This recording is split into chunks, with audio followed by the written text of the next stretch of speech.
One moment. So when we last left off, we were discussing Hess's law, which is adding together discrete reactions with known enthalpies, modifying our thermochemical equations, and then adding our thermochemical equations together in order to calculate the enthalpy of an unknown or of a reaction with an unknown enthalpy. So let's do another example. So here we're asked to calculate the enthalpy of reaction for the following chemical equation, given the following chemical equations with each with their own defined enthalpy values. So just to walk everyone through our process for Hess's law one more time, I like to circle my most complicated molecule, and then I find a chemical equation that contains that complicated molecule. Then I take my thermochemical equation and I modify my thermochemical equation so the position of my desired compound is both on the right side of the chemical equation and has the correct coefficient.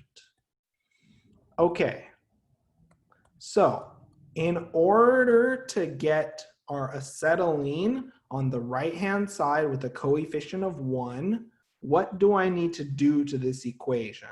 What do I need to do to this equation? Do I need to flip this equation or can I keep it the same? This is on page 74. And note the notes, this is in the chapter 9 notes, part 3, as I've reformatted some of the examples towards the end.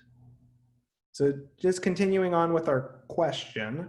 So what do I need to do to this equation to get the acetylene on the right-hand side with a coefficient of 1? I have to do two things to this equation. What do I have to do? And don't be shy to type it in the chat or to state your response verbally.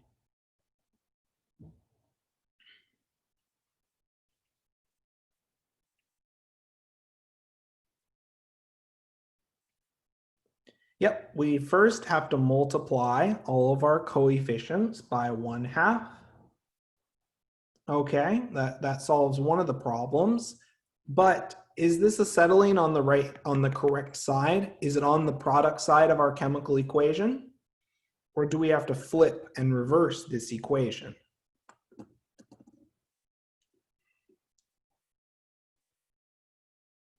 Do we have to reverse this equation?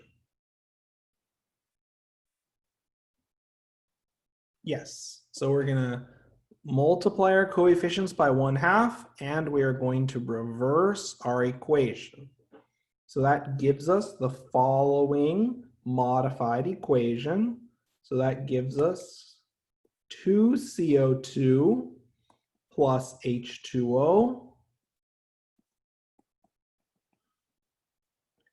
leads to 5/2 O2 gas plus C2H2.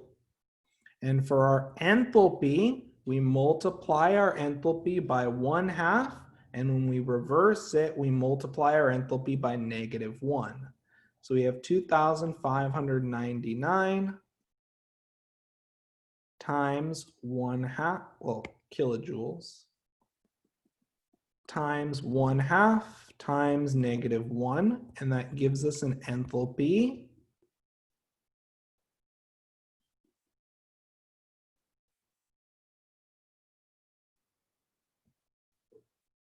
of 1,299.5, and it's a positive number.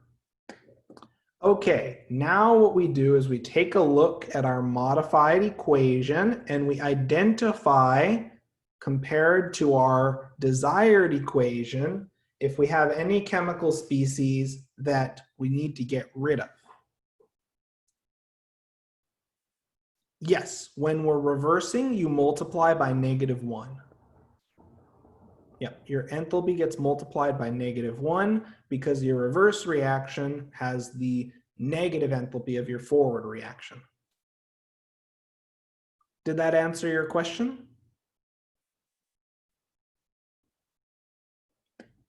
So, looking at our equation that we currently have, and we compare it to our desired equation, which species do we need to get rid of? Which species are present in this equation as written that are not present in our final desired equation? Which species are present in our current equation that are not present in our desired equation? And don't be shy to list their formulas or to state their formulas verbally.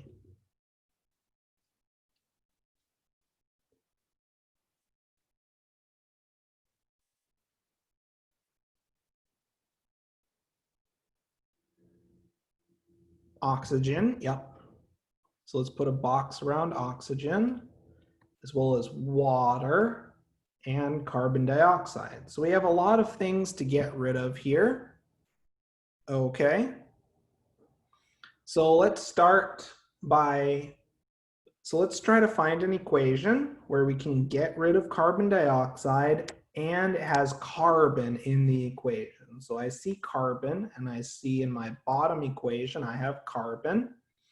Okay, so if I want two carbons, starting off with the equation carbon solid plus O2 gas leads to CO2 gas.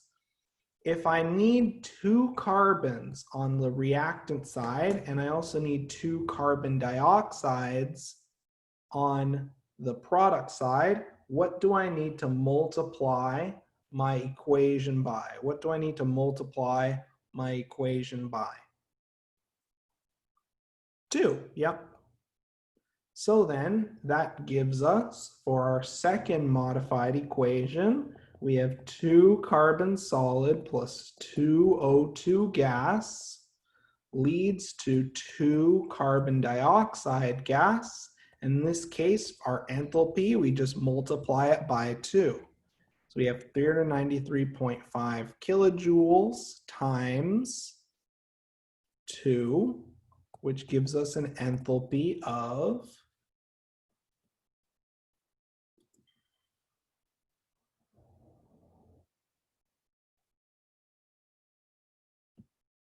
negative 787 kilojoules. Okay, let's keep going. Let's keep going. So we've checked off that we can get rid of carbon dioxide. Okay, now to get rid of water.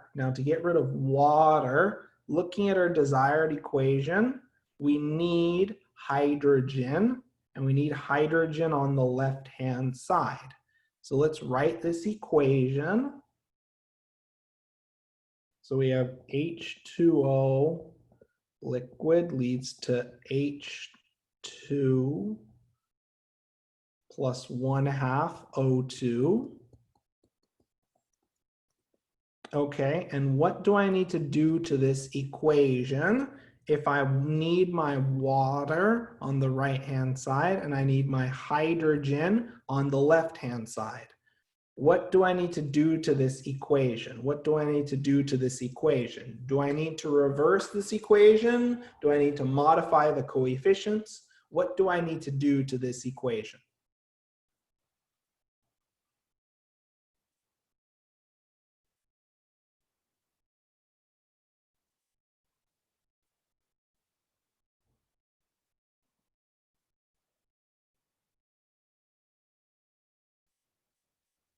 Reverse it. Yep, exactly right. So I need to reverse this equation.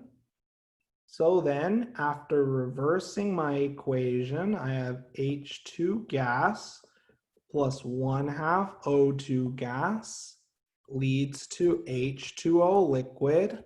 And in this case, my enthalpy is equal to 285.9 kilojoules times -1. And that gives us an enthalpy of negative 285.9 kilojoules.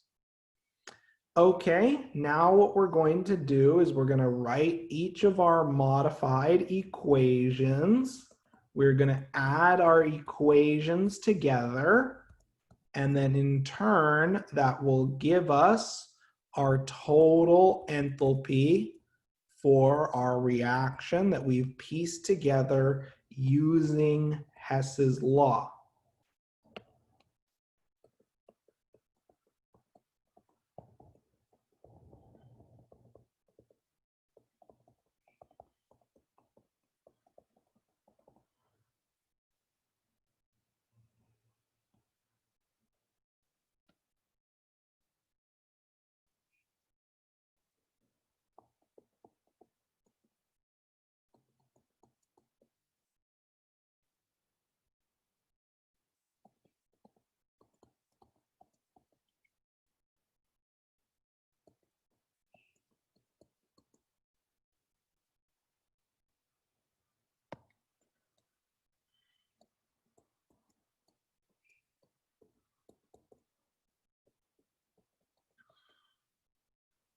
I'm just reading off from our plot.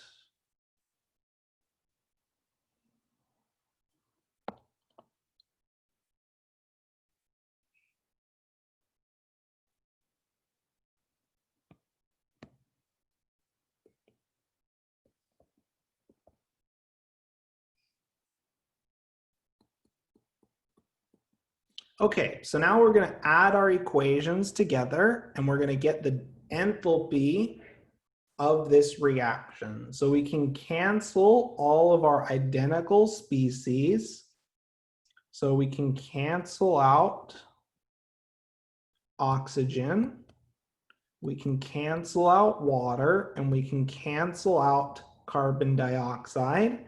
That gives us the following equation: hydrogen gas plus 2 carbon solid leads to C2H2 gas. And if we add up our enthalpies, let's add up our enthalpies using our calculator.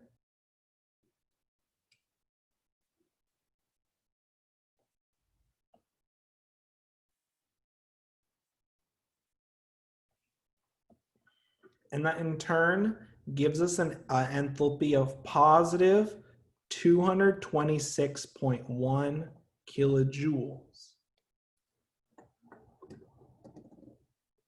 Does this example make sense to everyone so far?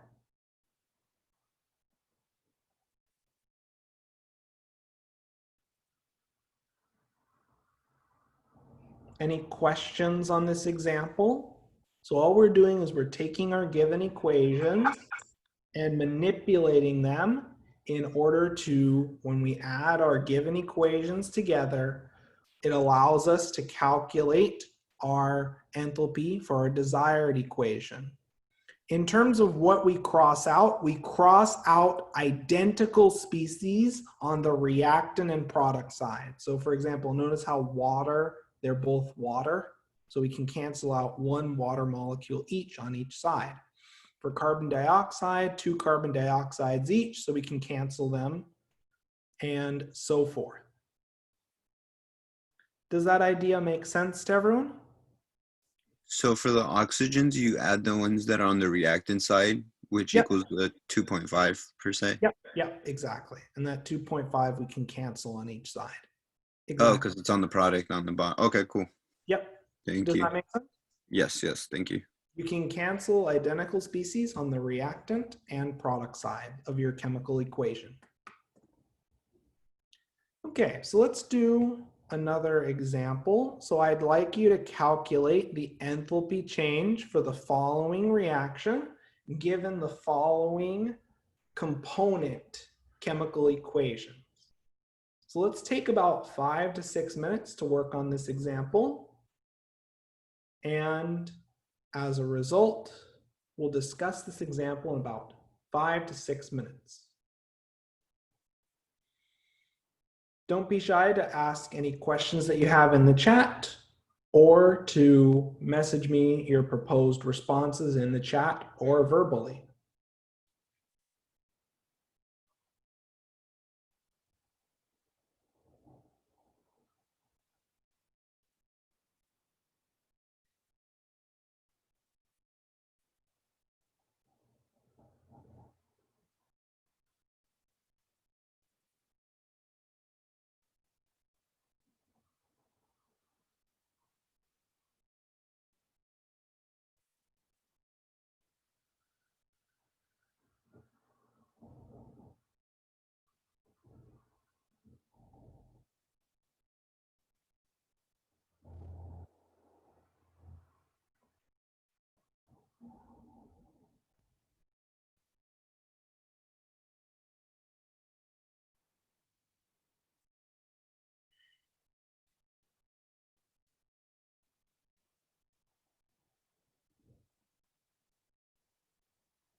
And we'll discuss this example in another 4 to 5 minutes.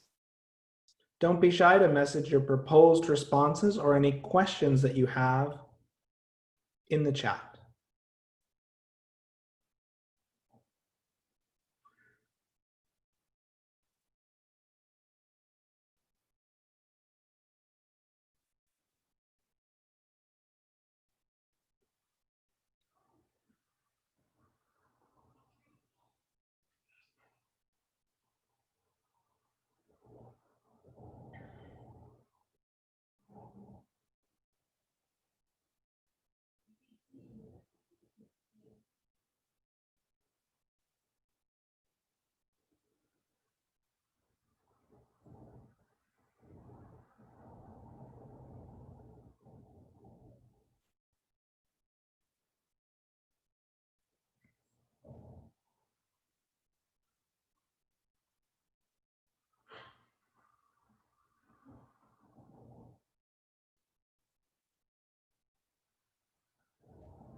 We'll discuss this example in another 3 minutes.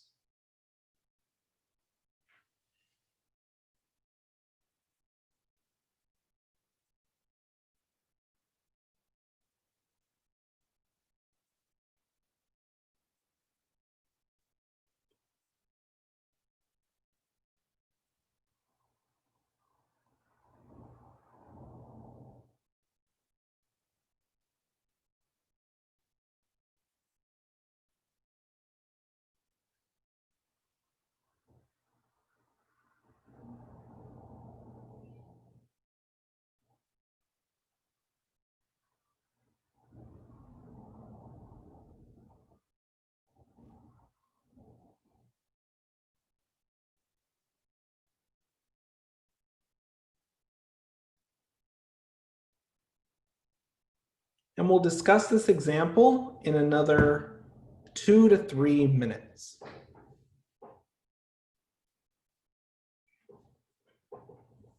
And if there are any questions, don't be shy to ask them in the chat or verbally.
Yes, and the question in the chat, yes, that equation does need to be modified in that way. Yep.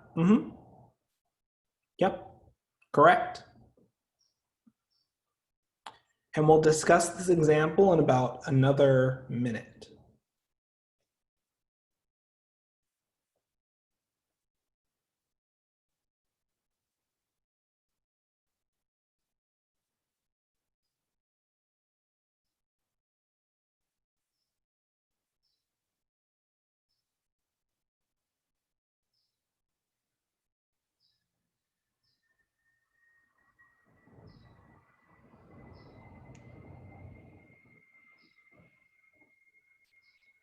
Yep, and the proposed responses in the chat look perfectly reasonable. So let's get started with this example. So first and foremost, we're going to look for the most complicated chemical species, in this case methane, and we're going to find an equation that has methane. Okay, so now we're going to take our equation and we're going to modify it so that our methane, which is our desired compound, is on the correct side and it has the correct coefficient. So what do we have to do to this equation? Do we have to keep it the same or do we have to reverse it? What do we have to do to this bottom equation? What do we have to do to this equation to get methane on the right-hand side? What do we have to do to this equation?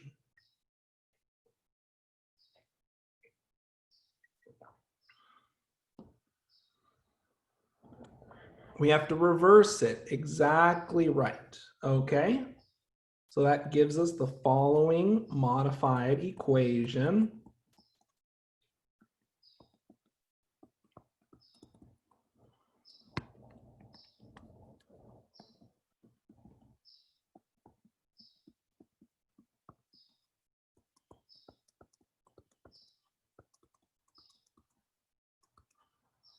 And in turn, that means for our enthalpy, we take our enthalpy and we multiply it by -1.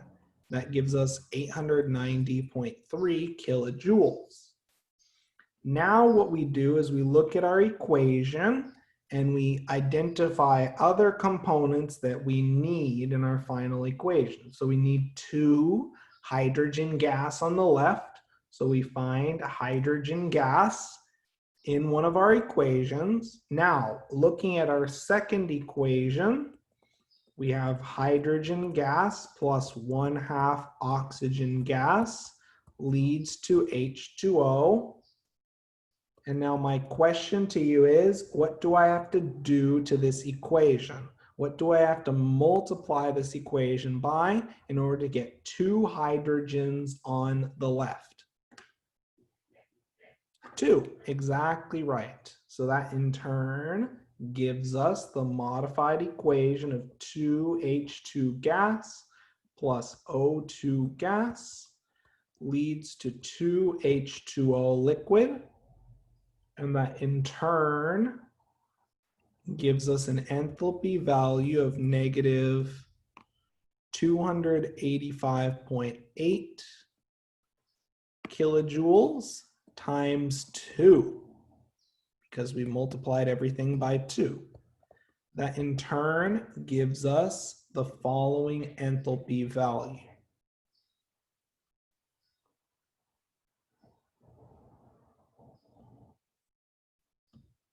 Of negative 571.6 kilojoules. Okay, let's keep going now.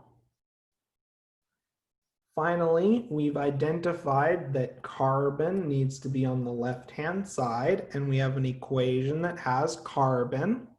So we're going to write out carbon solid plus O2 gas leads to CO2 gas. Do we need to do anything to this equation, or does it have carbon in the right spot with the right coefficient? Do we need to do anything to this equation, or is it all set up and ready to go?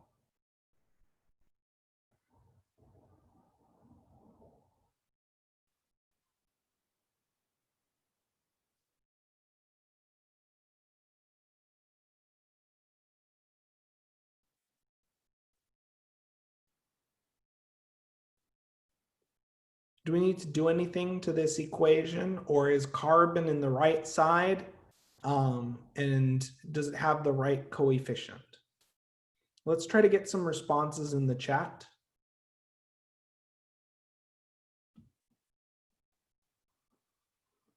Do we need to do anything to this equation with carbon, or can we use it as is? Wait, why would, so looking at reversing it, carbon, we want carbon on the left-hand side. Is carbon on the left-hand side currently? Yep. So then we can just use it as is. And we'll just write the enthalpy down of negative 393.5 kilojoules. Yep, no problem at all, no problem at all. So now what we're gonna do, now that we have all of our modified equations, we're gonna write our equations and we're gonna add them together. And when we add our equations together, we're also adding the enthalpy. Okay, so let's add our equations together. So let's write all of our modified equations.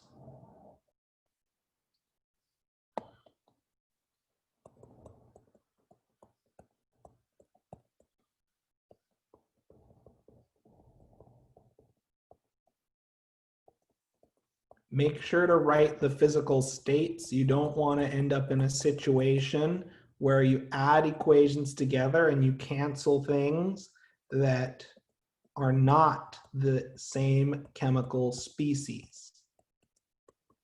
It's always important just to be meticulous, and as long as you're writing everything down carefully, you shouldn't have an issue with these problems. So now what we're going to do is we're going to add our equations together. Allow me one moment just to reset OneNote, as I'm noticing a small delay.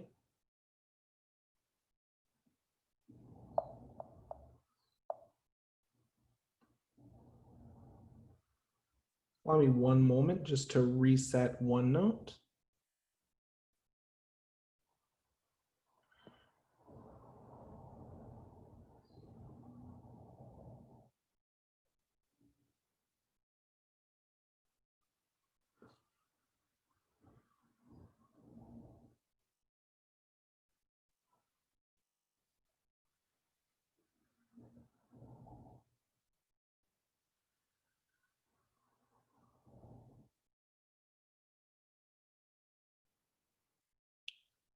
Okay, so just writing down all of our enthalpy values.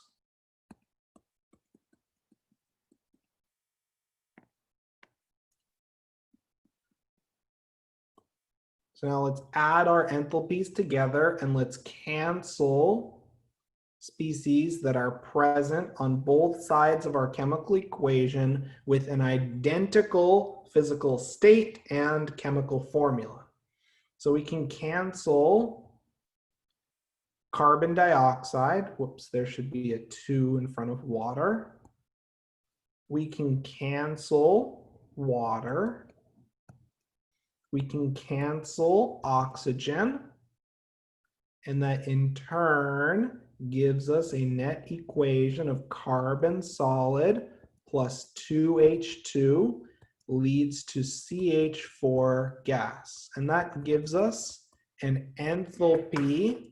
If we add our enthalpies together, that in turn gives us 393.5.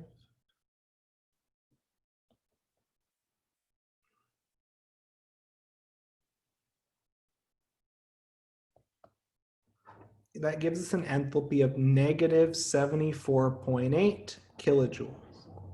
So we can utilize Hess's law to calculate the enthalpy of a reaction of an unknown enthalpy given known reactions with defined enthalpy values.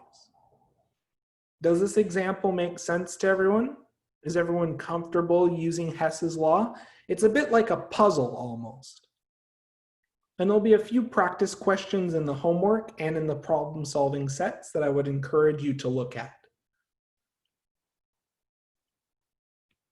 Okay, let's move on now and let's talk, just to address the question in the chat. Yep, to find the enthalpy, all you're doing is you're just adding up the enthalpy of each of the reactions that you've added together. Yep, so you just literally add them up and that's it.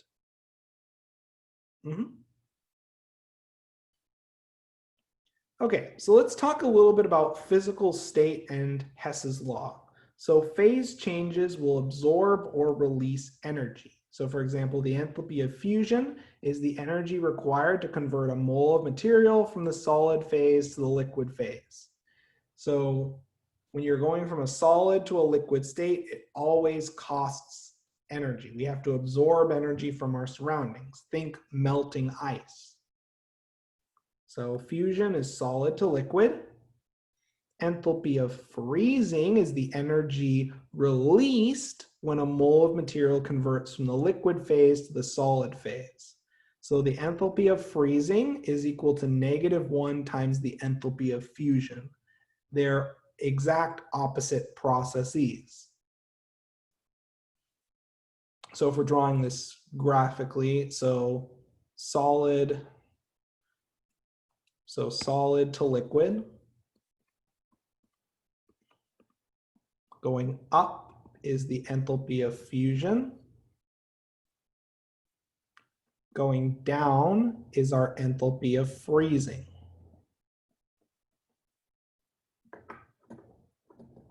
Same energy, opposite signs. Okay. The enthalpy of vaporization, as the name implies, is the energy required to convert material from the liquid phase to the gas phase. So liquid to gas, this enthalpy is delta H vaporization. Notice that if we compare fusion and vaporization, the enthalpy of vaporization is much larger. So the liquid to gas transition costs a lot of energy. The reverse process is the enthalpy of condensation. That's the energy released when a material converts from the gas phase to the liquid phase. So it's the exact reverse of vaporization.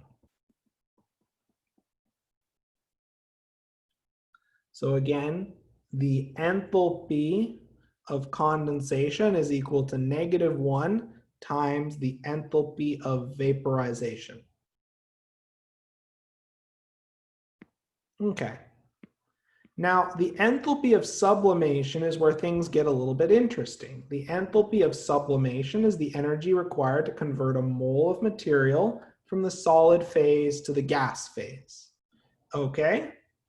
Now, applying Hess's law, we can actually calculate the enthalpy of sublimation by adding up the enthalpy of fusion and the enthalpy of vaporization. So let's show that. So suppose you start with the solid phase. To go to the liquid phase, that's the enthalpy of fusion. And then to go from the liquid to the gas phase, which I'll draw a little bit higher, substantially higher, just to appreciate the magnitude of this transition.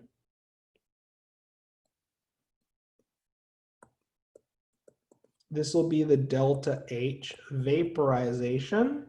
And if we wanted to go directly from the solid to the gas phase, we wanted to go directly from the solid to the gas phase, that would be the enthalpy of sublimation. And as we can see graphically, through applying Hess's law, the delta H sublimation is just the enthalpy of vaporization plus the enthalpy of fusion. Does everyone see how that works from Hess's law? If we add our equations together, liquid water cancels and we get our total equation down here. So this is a very practical example of how Hess's law is used and applied. Does that make sense to everyone?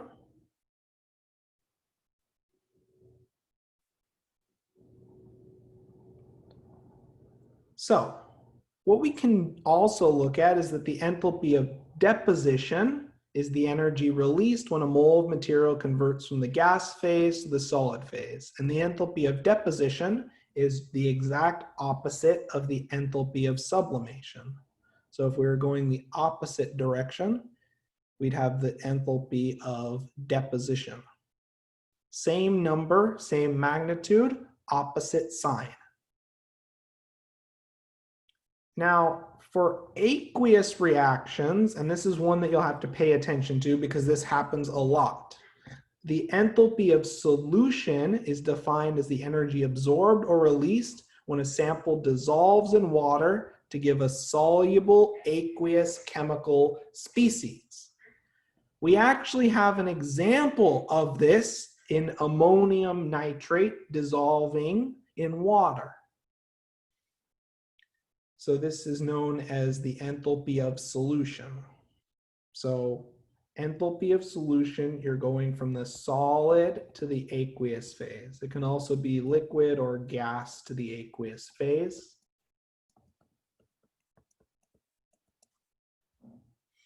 This is common when you have chemical reactions where you add a solid reagent to water.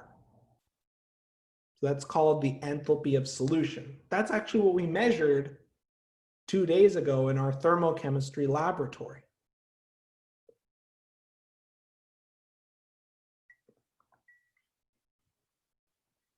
Okay, so let's keep going on this example. So just to apply what we've learned, I'd like you to calculate the enthalpy of reaction for the following reaction using Hess's law. And this time, I'd like you to use and consider the physical states of your reactants and products. So I gave you the enthalpy of vaporization. And let's show how we can modify the physical states of our reactants and products using Hess's law. So let's take about 3 to 4 minutes to work on this example, and then we'll come together as a group to discuss.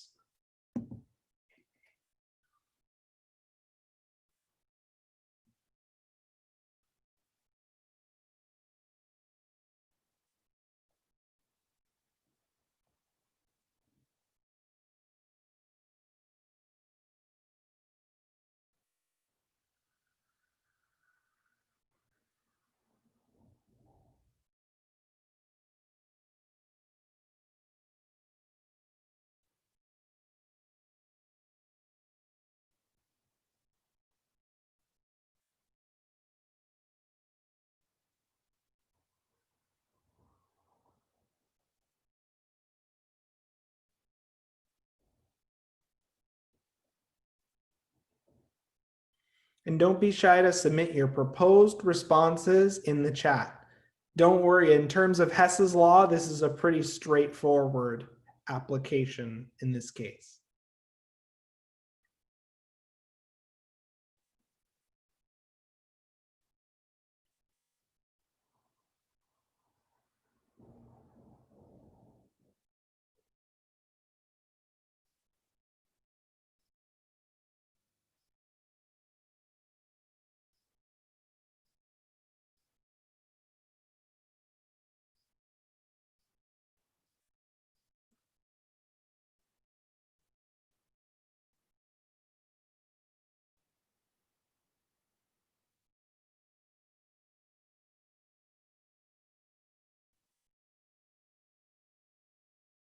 And we'll discuss this example in another 1.5 to 2 minutes. Let's try to get some responses in the chat in the meantime, and then we'll discuss.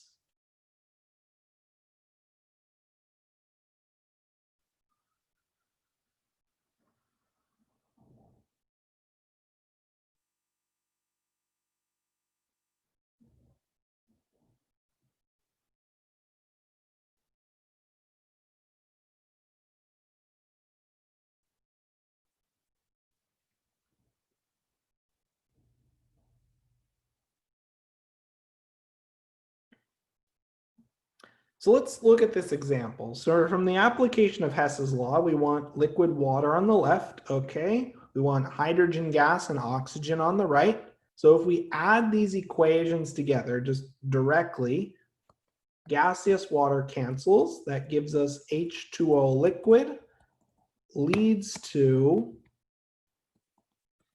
H2 gas plus 1/2 O2 gas. So using the enthalpy of a phase change, of a transition from one physical state to another, and Hess's law, we can calculate the enthalpy for a new reaction where our reactants or products have a different physical state. So in this case, our enthalpy, if we add 241 and 44, that gives us 285.8 kilojoules. So this is why physical state is really important in chemical reactions, because reactions with different physical states will have slightly different enthalpies. Does that idea make sense to everyone? So essentially, conceptually, what's going on here is we are taking liquid water, okay? And graphically, we write this as liquid water. We go from liquid water to gaseous water. That is our enthalpy of vaporization. And then from there, in our second step, we'd go from water to hydrogen gas and oxygen gas. Overall, that gives us a total enthalpy of our reaction, which is the enthalpy of vaporization plus the enthalpy of reaction 1. So it's additive in nature. And this only works because enthalpy is a state function. Does this make sense to everyone so far?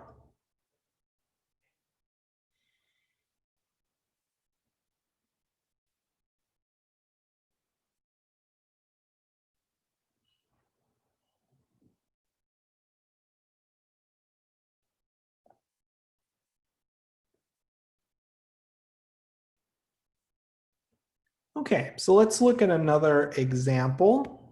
So I'd like you looking at the following chemical equation. I'd like you to calculate the enthalpy of reaction for the following reaction. Keep in mind, this is just like any other Hess's law problem, and you may need to flip certain equations, and you may need to multiply certain equations by a common coefficient.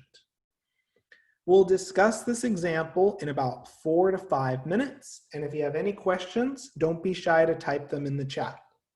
Practice makes perfect for these problems.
And we'll discuss this example in about another 2 to 3 minutes. Let's try to get a few responses in the chat for the proposed enthalpy for this reaction, and we'll discuss momentarily.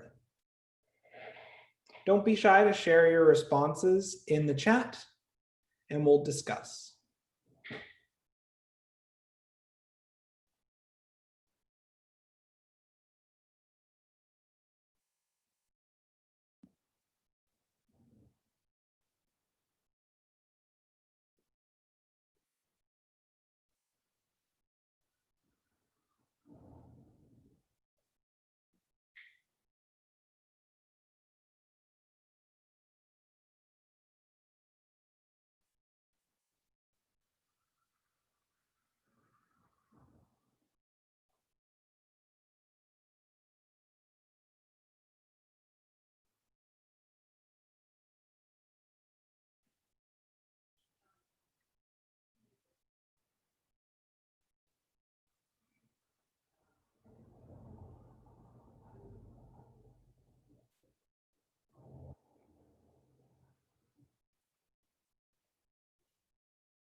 And again, don't be shy to submit your responses in the chat, and we'll discuss this example momentarily.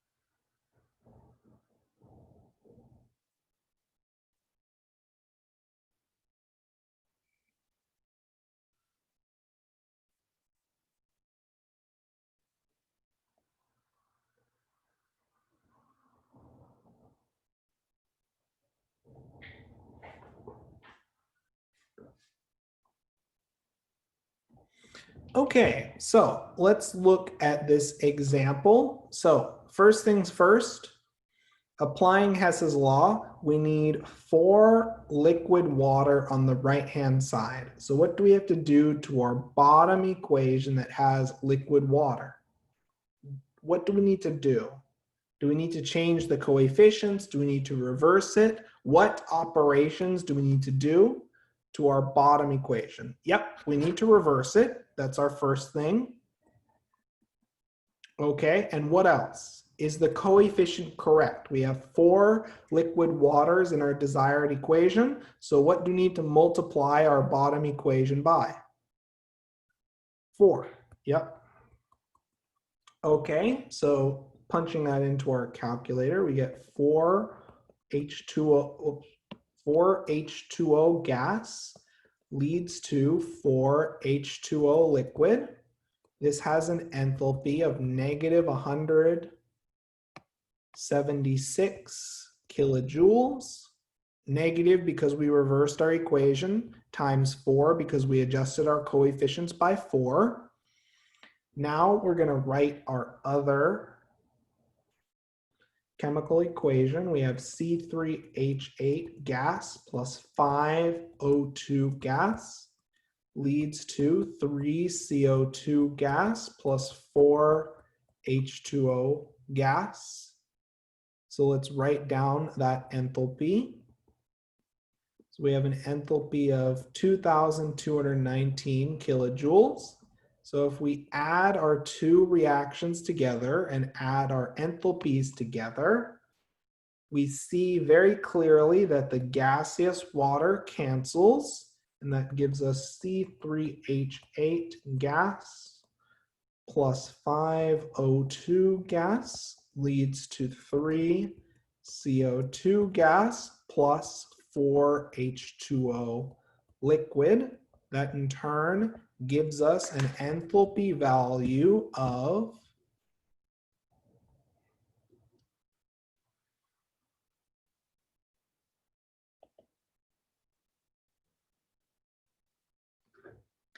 negative 2,395 kilojoules.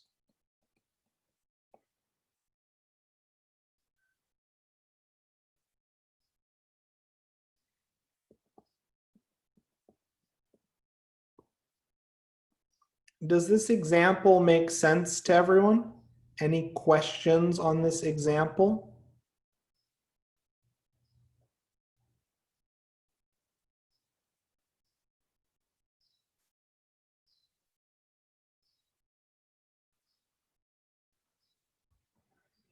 Any questions on this example?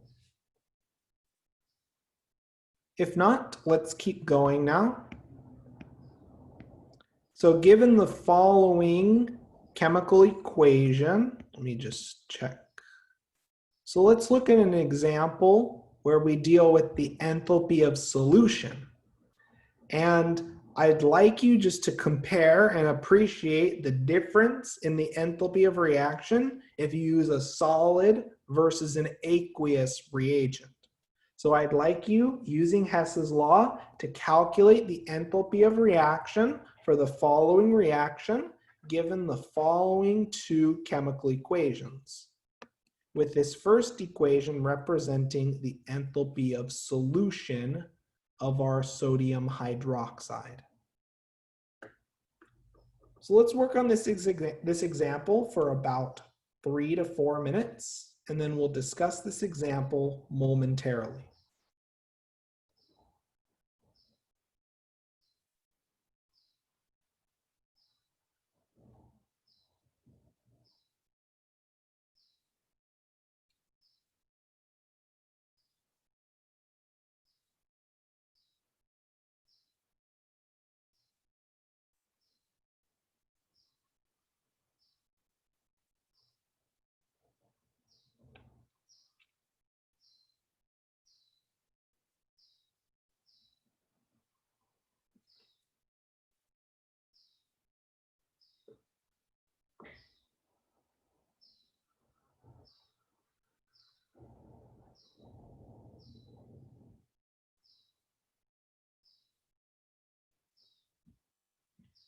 In order for species to cancel out, they must be on the opposite sides with the same coefficient, formula, and physical state. You don't necessarily have to cancel everything. So they don't necessarily have to have the same coefficient, but they have to have the same physical state and the same formula. And they have to be on opposite sides of the chemical equation. Did that answer your question in the chat?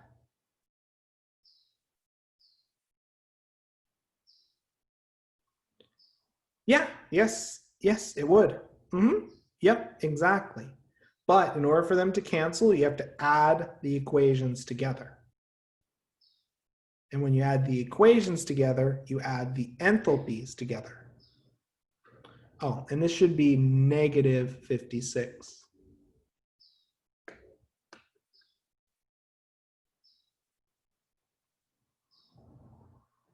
Yep, and the responses I see in the chat look exactly correct.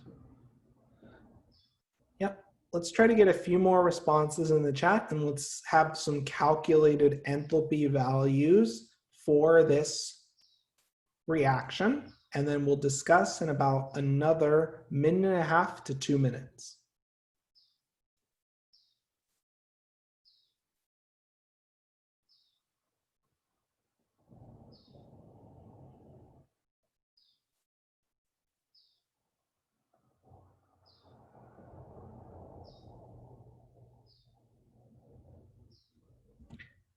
Yep, and the responses I see in the chat look good. There is a small typo. This should be negative 56 kilojoules. But other than that, the logic looks correct.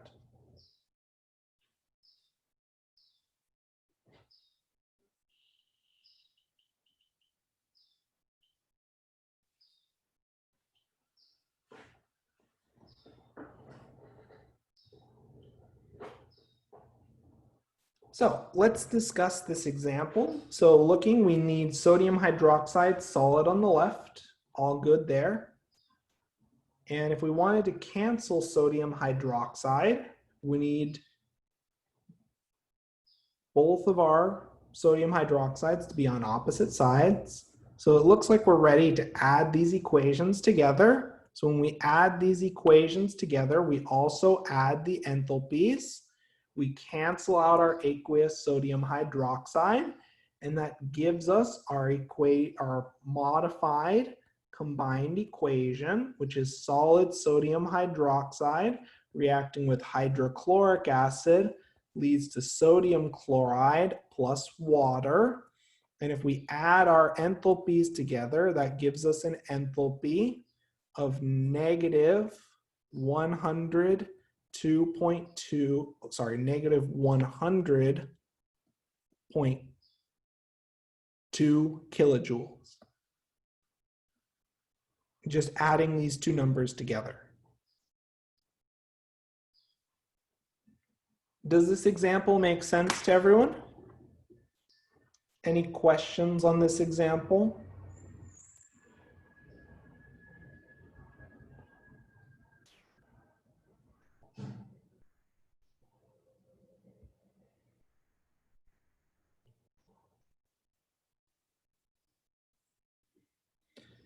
Okay, so let's now discuss this next example and this next topic idea, and this is the idea of standard state. So standard state is the most stable form of a pure substance at 1 atmosphere pressure, 25 degrees Celsius, and all solutions are 1 molar in concentration. So measurements made under standard state conditions have this little degree mark. So this would be the standard enthalpy. Most enthalpy values are given for the most stable form of that compound or element. So for example, if you want to determine the most stable state, the most stable form of a substance, typically below the melting point is going to be a solid. Above the boiling point, it's going to be a gas. And between these temperatures, it's going to be a liquid. So for example, what is the standard state of the following compound given the melting point and boiling point? So at 25 degrees Celsius, what will the physical state be? Will it be a solid, liquid, or a gas? Looking at the data that we have, at 25 degrees Celsius, are we above our boiling point? At 25 degrees Celsius, we're above our boiling point. So then, as the chat has pointed out, our physical state under standard state conditions will be a gas. Yep, exactly right. Very good. Let's do another example. What is the standard state of the following chloride compound given the melting point and boiling point? So at 25 degrees Celsius, what is the physical state for the following compound? So this is to figure out the standard state formula and physical state for this compound. And standard state is at 25 degrees Celsius. So are we above or below the melting point? Are we above or below the melting point?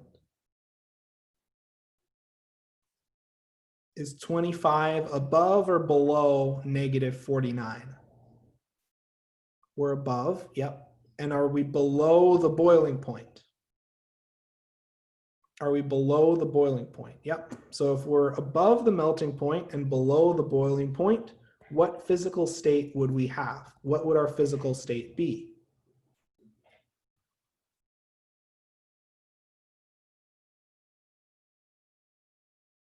If we're above the melting point, below the boiling point, what physical state is that? What physical state is above the melting point and below the boiling point?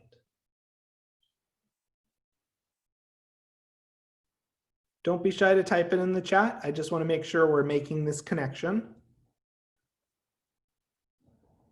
So if we're above the melting point and below the boiling point, it's a liquid.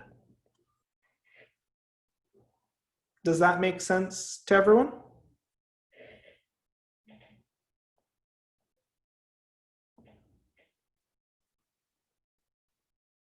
Okay, so now that we have an idea of standard state, one topic that we have to address are this idea of allotropes. So allotropes are substances that have more than one form in the same physical state. You should know which form is most stable. So for carbon, phosphorus, oxygen, and sulfur, when we refer to the standard state for these compounds, we're referring to carbon solid, phosphor P4 solid, O2 gas, and S8 for sulfur. So you should know the standard state formulas for these 4 elements. The allotropes, have a different formula and they have a different standard enthalpy.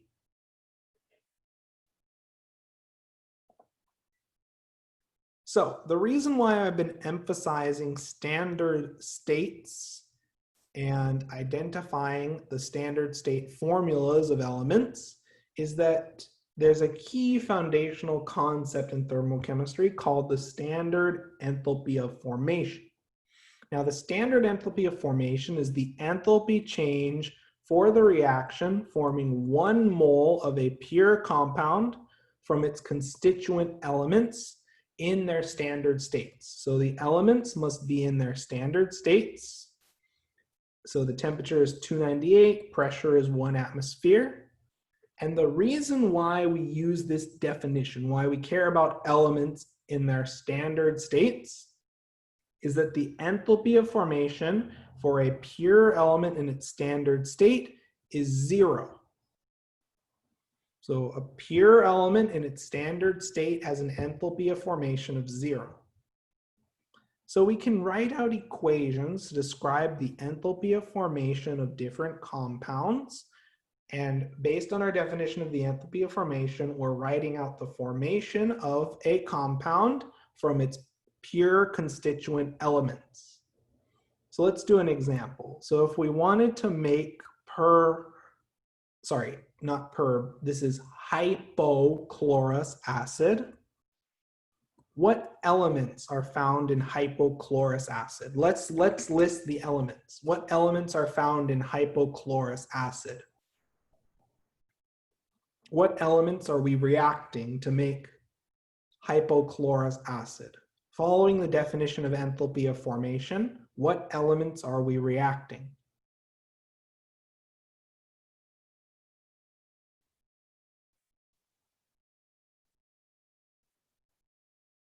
Hydrogen, chlorine, and oxygen. Yep.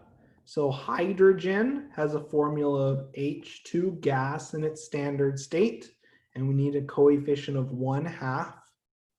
For chlorine, it's Cl2 in the gas phase, and we need a coefficient of 1/2. And for oxygen, it's 1/2 O2 in the gas phase. So for enthalpy of formation, you can cheat and use fractional coefficients. However, the formula and physical state must be for the element in its standard state. Does that make sense?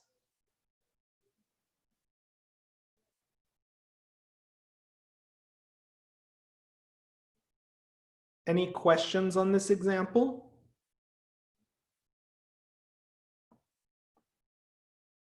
So let's look at this next example, and let's write an equation that describes the enthalpy of formation of calcium carbonate.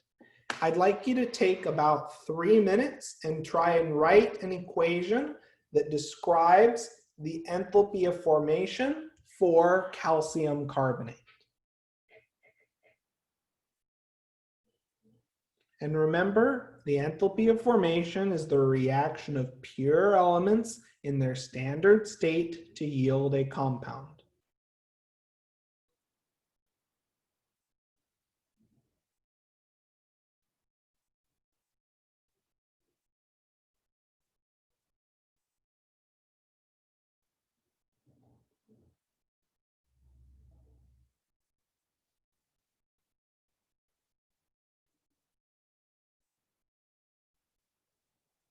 Let's try to see some responses in the chat with an equation that describes the enthalpy of formation for calcium carbonate.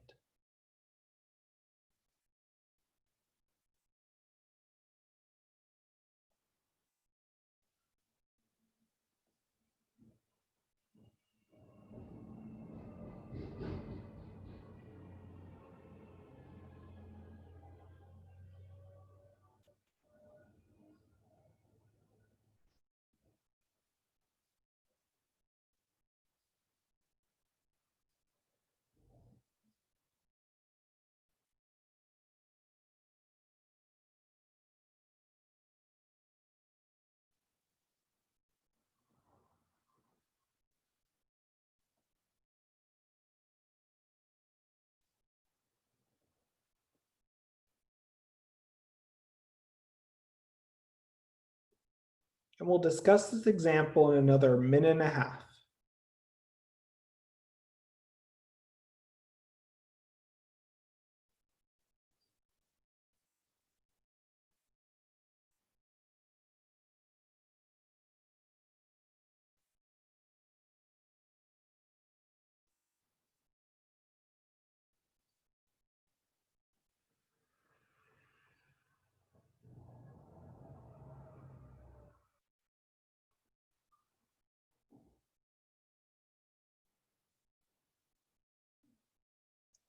Okay, so let's discuss this example. So we're generating calcium from the calcium carbonate from the pure elements. So we write the formula for calcium solid. For oxygen, our formula is O2 gas. And what coefficient? What coefficient do we need in front of oxygen? What coefficient do we need in front of oxygen?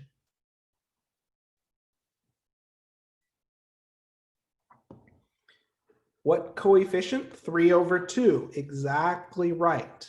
Okay.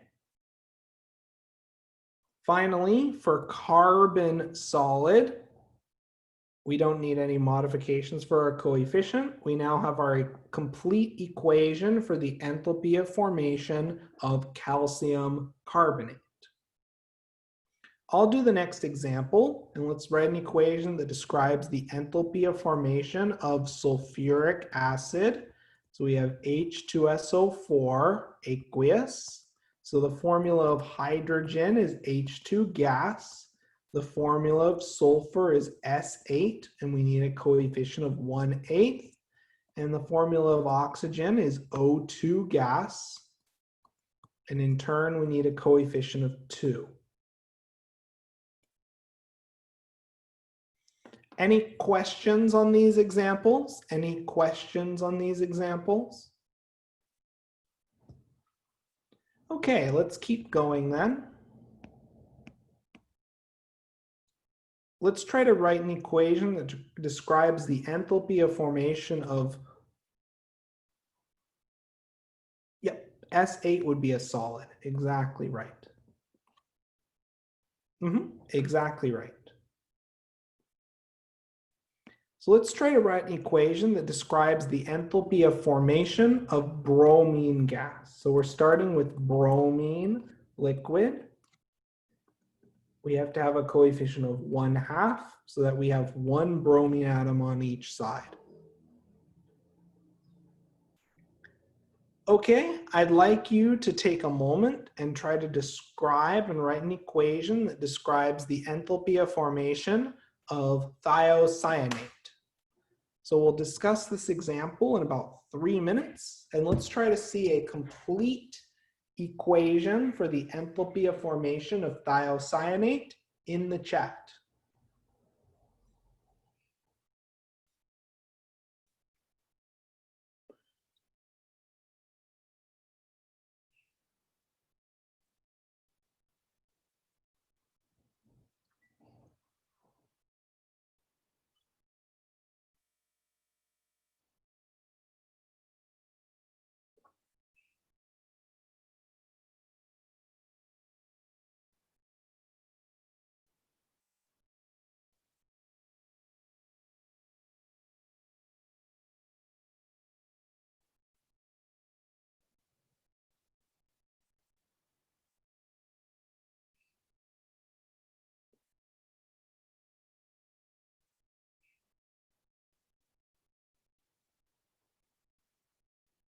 And we'll discuss this example in about 2 to 3 minutes. And don't be shy to share your questions or proposed responses in the chat.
Okay, so let's discuss this example. So to generate thiocyanate, we're reacting sulfur, which we need one sulfur atom from, carbon, which we need one carbon atom, and nitrogen, which we need one nitrogen atom from.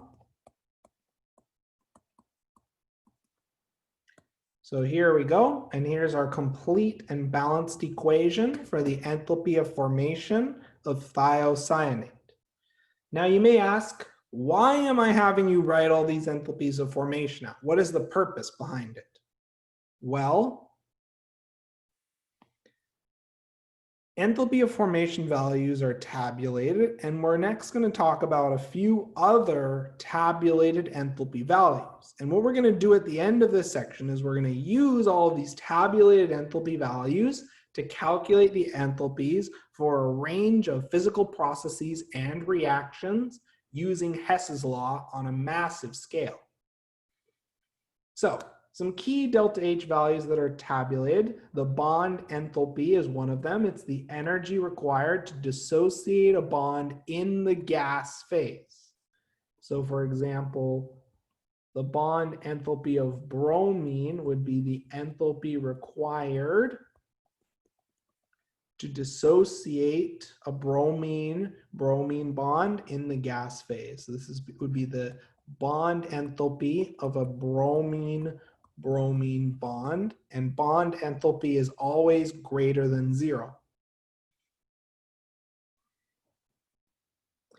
Ionization energy is another very common tabulated enthalpy. It's the energy required to remove an electron from an atom in the gas phase. So for example, if we go from sodium in the gas phase to sodium plus in the gas phase and we lose an electron, this is the ionization energy associated with sodium. And ionization energy is always greater than 0. It costs energy to remove an electron. Electron affinity is defined as the energy released when an electron is added to an atom in the gas phase. In electron affinity, the enthalpy is always, in 99% of the cases, it's going to be less than 0. So for example, if a bromine atom in the gas phase picks up an electron, so for electron affinity, we'd have our species in the gas phase picking up an electron and generating our anion. So for example, if bromine picks up an electron to generate bromide in the gas phase, this would be the delta H electron affinity. This would be the electron affinity for this equation of bromine. Key thing, bond enthalpy, electron affinity, and ionization energy are in the gas phase. Okay, so we have this giant list of tabulated enthalpy values that you'll be able to look at the table for on an exam. Let's now talk about how we can calculate the standard enthalpy change of a reaction. So the standard enthalpy for a reaction is the sum of the enthalpy formation values for the products minus those of the reactants. So the enthalpy of a reaction is the enthalpy of formation of the products minus the enthalpy of formation of the reactants. Keep in mind, you have to account for the reaction coefficients for each of your products and each of your reactants. So let's show how we'd use this equation to calculate the enthalpy of formation. So in this case, we're asked to calculate the enthalpy of formation for the following reaction. So using our given equation, the enthalpy of formation is equal to the enthalpy of formation of our products minus the enthalpy of formation of our reactants. So then our standard enthalpy, our enthalpy of reaction is going to be equal to the enthalpy of formation of our products. So we have 2 iron hydroxides times the enthalpy of formation, which is negative 696.5 kilojoules, plus the enthalpy of formation of hydrogen, which is 0. So we have 3 times 0. So here's our products, minus the enthalpy of formation of our reactants, which is negative 285.8 kilojoules for water. And how many water molecules do we have in our reactant side? How many water molecules are on our reactant side? How many water molecules are on the reactant side? How many water molecules do we have on the reactant side? Don't be shy to type a response in the chat. Remember, we're calculating the enthalpy of reaction from the enthalpy of formation. We need to account for the reaction coefficients. And what is the reaction coefficient for water? Just to make sure we're following along. What is the reaction coefficient for water? It's 6. We also have to account for the enthalpy of formation of iron, but remember, looking at hydrogen and iron, would anyone like to tell me why are those enthalpy of formations 0? What's the rule? What's so special about iron and hydrogen? What's so special about iron and hydrogen? What's unique about them? They're what type of chemical species?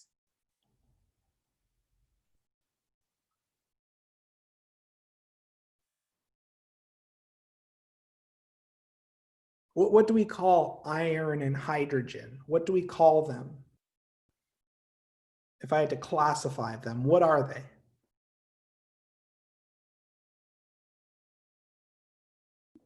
Yep. Iron and hydrogen are pure elements in their standard states. Ergo, the enthalpy of formation of a pure element in its standard state is 0.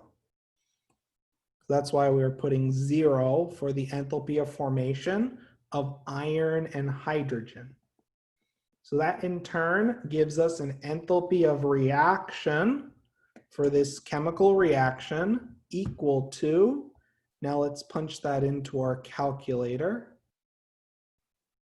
So we have 696.5 times 2, which is negative 1,393 kilojoules minus 285.8 times 6 minus negative 1,714 kilojoules.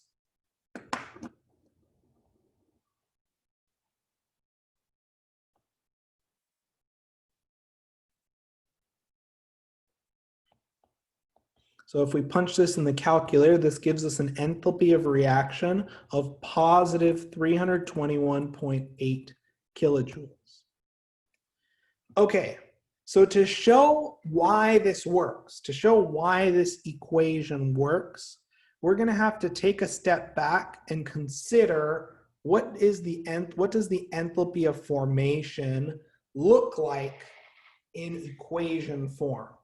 So what we're saying in this following expression, is that the enthalpy of formation of iron hydroxide, for example, we're taking oxygen and hydrogen,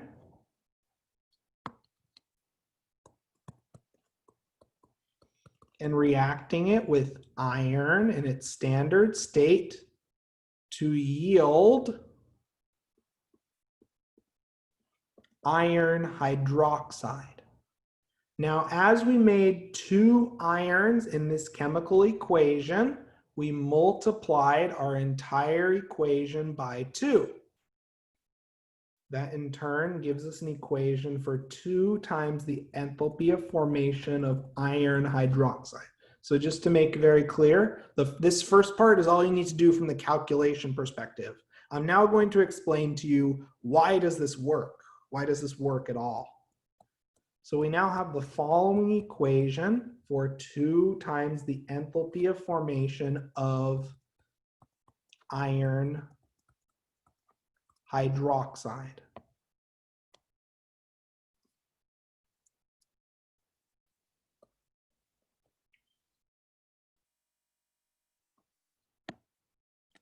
So we multiply all of our coefficients by 2, and that generates the 2 iron hydroxide that we observe in our equation.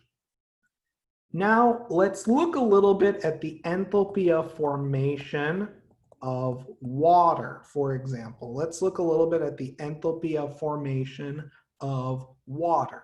So the enthalpy of formation of water, we're taking 1/2 oxygen gas plus hydrogen gas, and we're going to H2O liquid, okay? Since we're given the enthalpy of formation of liquid water. Now, clearly we see in our chemical equation, we have water with a coefficient of 6 on the left-hand side. So following Hess's law, we're going to need to flip this equation and multiply all of our coefficients by 6.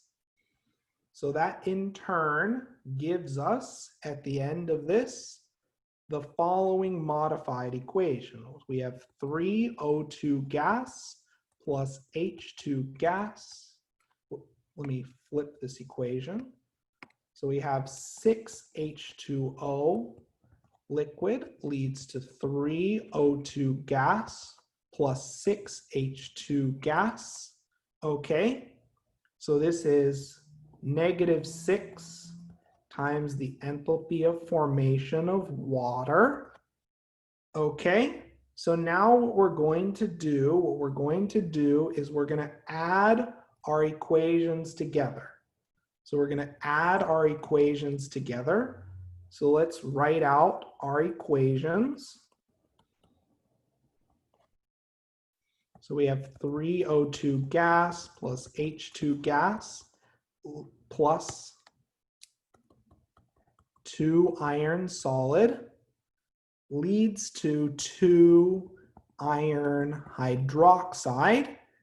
And as you see, when we add our equations together, we in turn get 2 times the enthalpy of formation of iron hydroxide minus 6 times the enthalpy of formation of water. In other words, the enthalpy of formation of our products minus the enthalpy of formation of our reactants.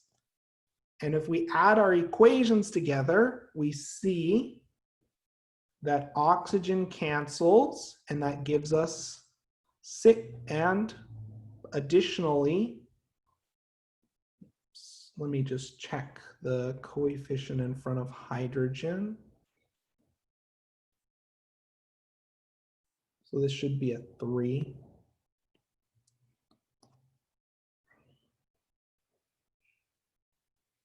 And this should be a 3. Whoops, no, the 6 is correct. Let me just take one look at this equation just to make sure everything checks out.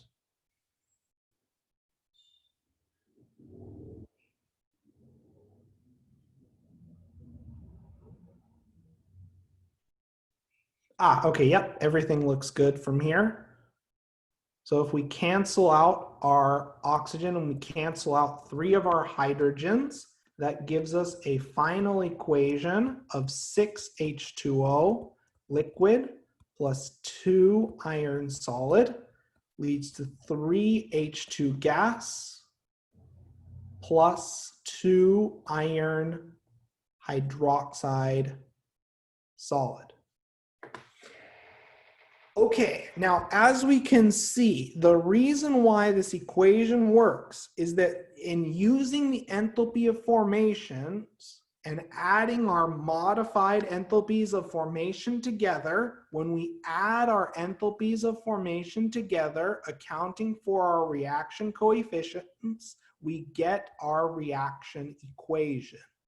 Does everyone see how the equation that we generated using Hess's law and the enthalpy for that equation of products minus reactants matches this calculation that we performed using the formula I gave you? Does everyone see how this equation, this formula of enthalpy of formation of products minus reactants, is just another application of Hess's law? What we've done is we've taken our enthalpy of formation equations and we've used Hess's law to modify the equations and then add them together to get our chemical reaction. Does that make a little bit more sense as to why this equation works? Does everyone see that we're essentially just using Hess's law again? Can I get some responses in the chat? Can I get some responses in the chat just to make sure everyone understands why this equation works? Any questions on why this equation works? I would prefer you understand why this equation works, but in the end, in practice, you're just going to be using this equation to calculate the enthalpy of reaction from the enthalpy of formation. Okay, so let's apply what we've learned, and I'd like you, given the following enthalpies of formation, I'd like you to calculate the enthalpy of reaction for the following reaction. Note the enthalpies of formation are for 1 mole. So let's spend about 3 to 4 minutes on this example, and then we'll discuss.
And the setup that I see in the chat looks perfect. We'll discuss this example in another 1.5 to 2 minutes. Let's try to get a few other responses and then we'll discuss.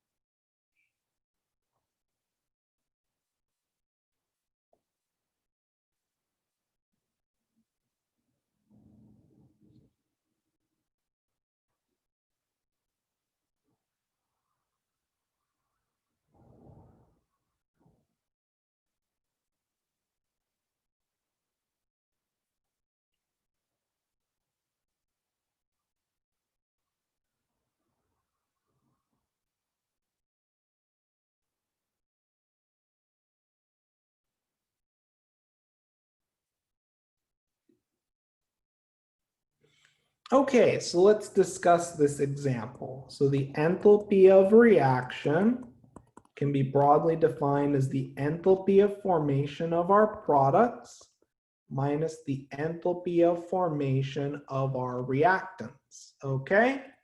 So for our enthalpy of reaction, for our products, methane, we have 74.8 kilojoules minus, and then for our reactants, for carbon dioxide, we have 393.5 kilojoules plus 2 times the enthalpy of formation of water, which is negative 285.8 kilojoules. So if we punch this into our calculator, we get an enthalpy of reaction of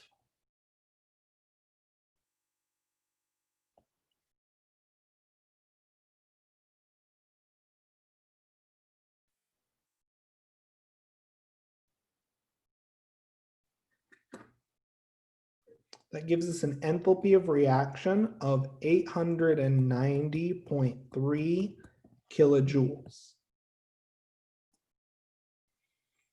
Does this example make sense to everyone so far? Any questions so far?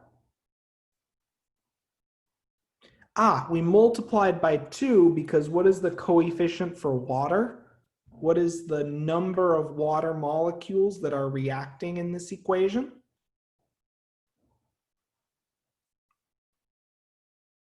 2. Yep, exactly. Does that make sense?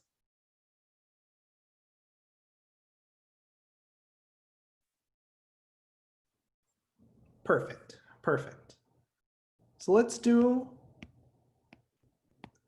another example. This time you may be given a table containing the enthalpies of formation. So we're asked to calculate the enthalpy change for the combustion of acetone from the heats of formation. So acetone is C3H6O liquid, and in combustion, we're reacting it with oxygen gas to generate water and carbon dioxide gas. So now what I'm going to do is I'm going to balance this equation. So to balance carbons, I'm going to put a 3. To balance hydrogens, I'm going to put a 3.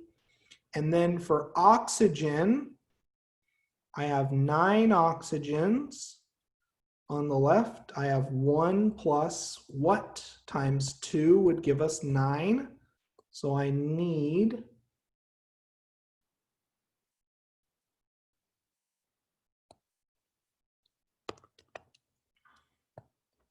a total of 4 oxygen molecules on the left. Now I have a balanced chemical equation and I can utilize my formula. So the enthalpy of reaction is equal to the enthalpy of formation of our products minus the enthalpy of formation of our reactants. Okay, so our enthalpy of reaction, first and foremost, is equal to 3 times the enthalpy of formation of water. So I'm going to look that up in my table. So water, making sure I'm choosing liquid water for combustion, gives me negative 285.8 kilojoules. Okay. Now we find the enthalpy of formation of carbon dioxide. We have 3 carbon dioxide, so we multiply by 3. So for carbon dioxide in the gas phase, we have a value of negative 393.5 kilojoules. Okay, so we have our products. Now for our reactants, we are then going to find the enthalpy of formation of acetone, and we're going to subtract that value. So we're subtracting negative 248.4 kilojoules. So that gives us an enthalpy of reaction for this combustion reaction of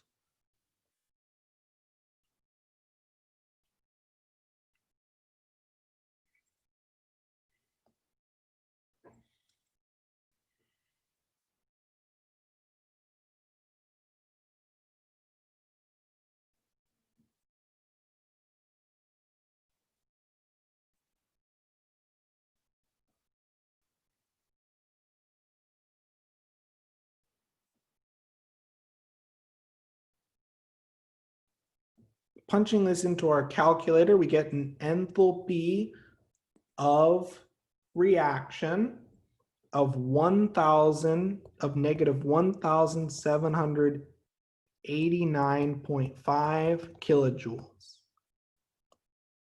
And when you punch this into your own calculator, did you get a similar result?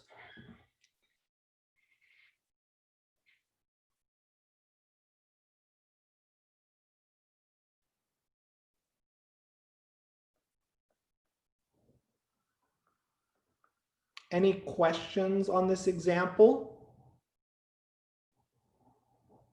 Any questions on this example?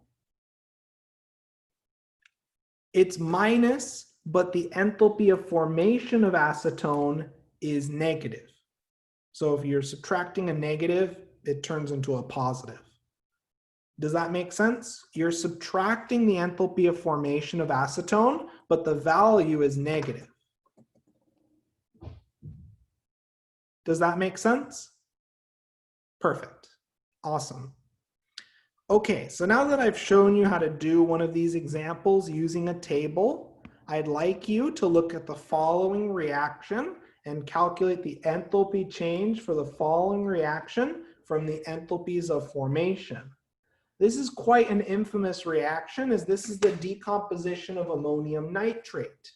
In terms of current events, a few years ago, an ammonium nitrate plant in Texas ended up detonating, and a large portion of the buildings and other infrastructure in that area just were completely damaged in the process. So ammonium nitrate can decompose relatively violently in the presence of ignition or other detonation sources.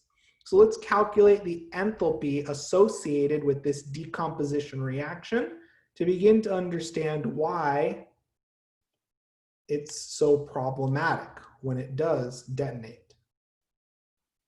So let's spend about 5 minutes on this example and make sure you're using the table in the notes. You'll see something similar to this on an exam or on the ACS exam.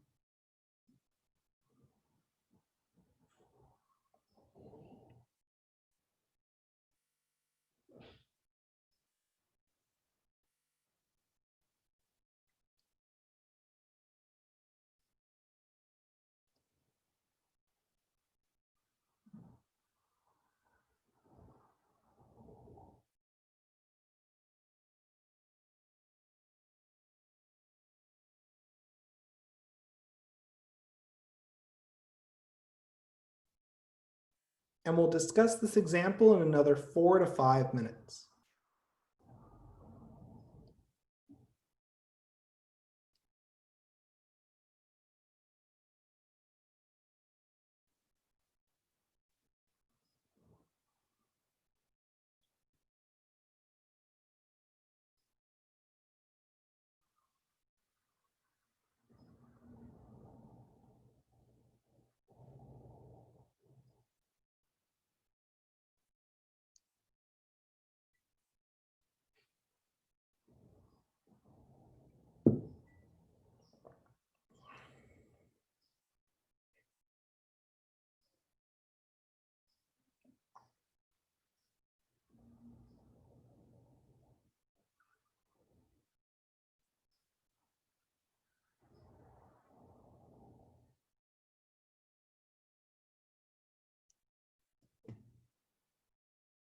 Yes, the enthalpy of formation of water is given in the table, and it's 258.5 if it's in the liquid phase. And the setup that I see in the chat looks perfect for this equation.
And we'll discuss this example in about another 2.5 to 3 minutes.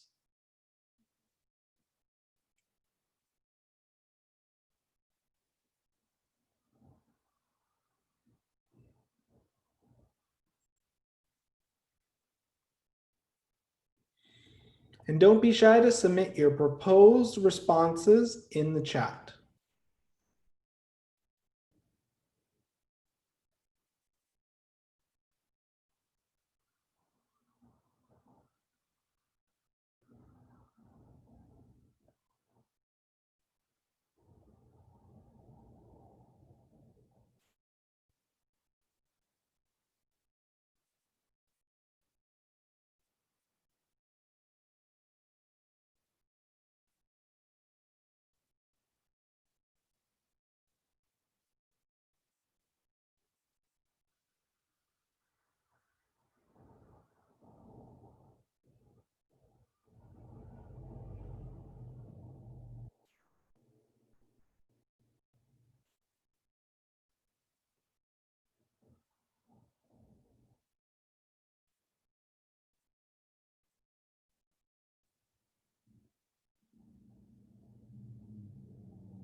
Okay, so let's look at this example. So we have ammonium nitrate, which is NH4NO3, leads to N2O plus 2H2O.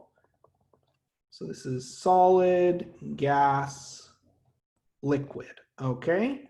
So the enthalpy of reaction is equal to the enthalpy of formation of our products minus the enthalpy of formation of our reactants, okay? So our enthalpy of reaction for our products for N2O or dinitrogen monoxide, we have 81.6 kilojoules times 1 plus the enthalpy of formation of water, which is negative 285.8 kilojoules times 2, since we have 2 water molecules, minus the enthalpy of formation of ammonium nitrate solid, which is negative 365.6 kilojoules. That in turn gives us an enthalpy of reaction of, let's punch that into our calculator,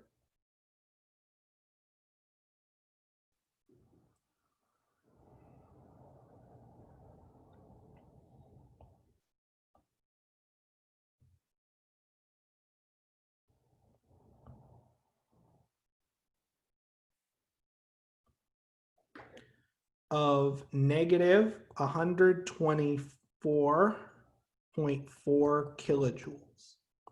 So this is a relatively exothermic decomposition process. The worst part about the ammonium nitrate decomposition is that because it's initiated by heat, if you have decomposition occurring, which generates heat, you end up with almost an auto catalytic or an auto initiating process. Does this example make sense to everyone? Is everyone comfortable calculating the enthalpy of reaction from tabulated enthalpies of formation?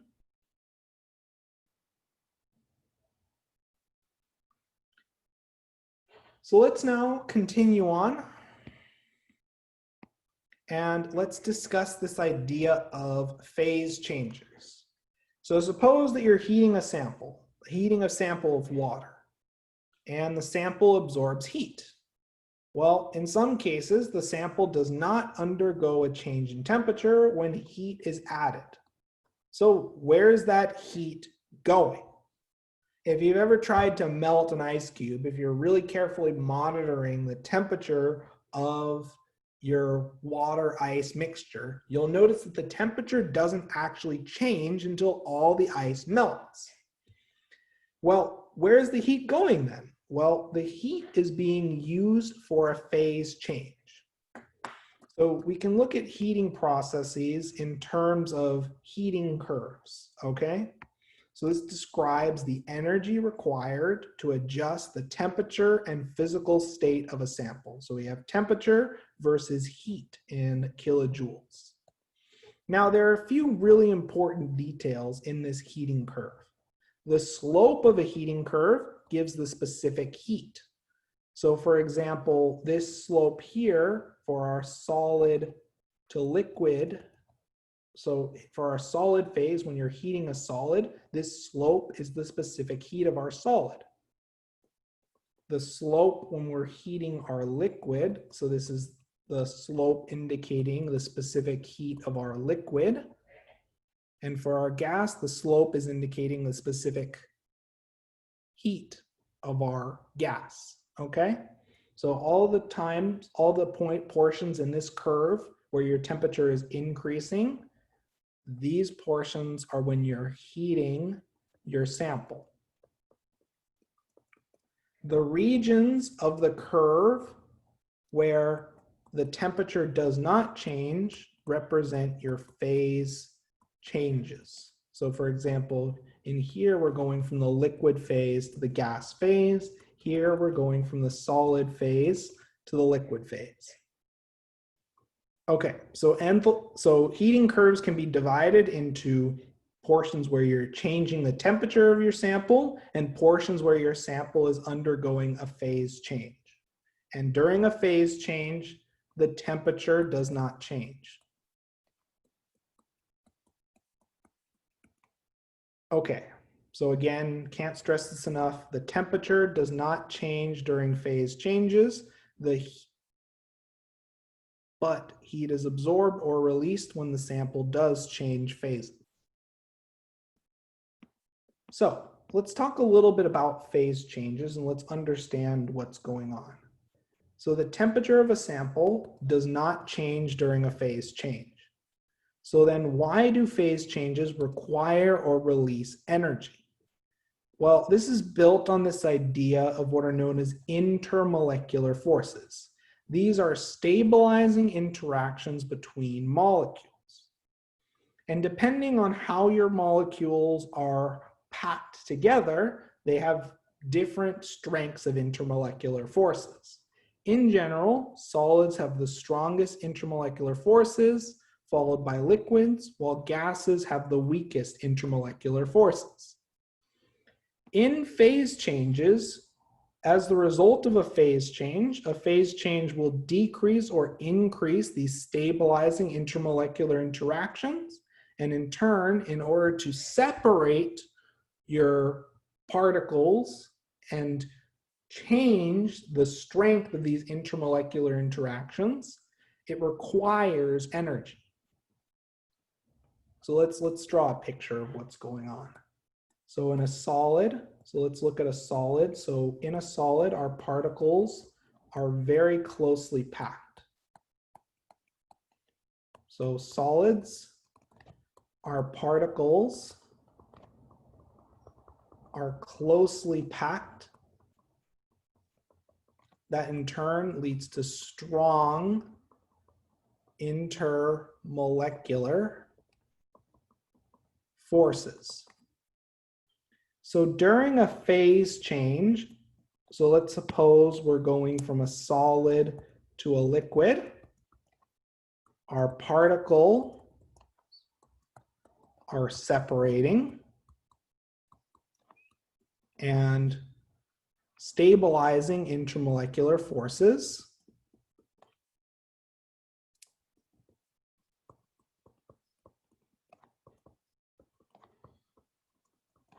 are weakened.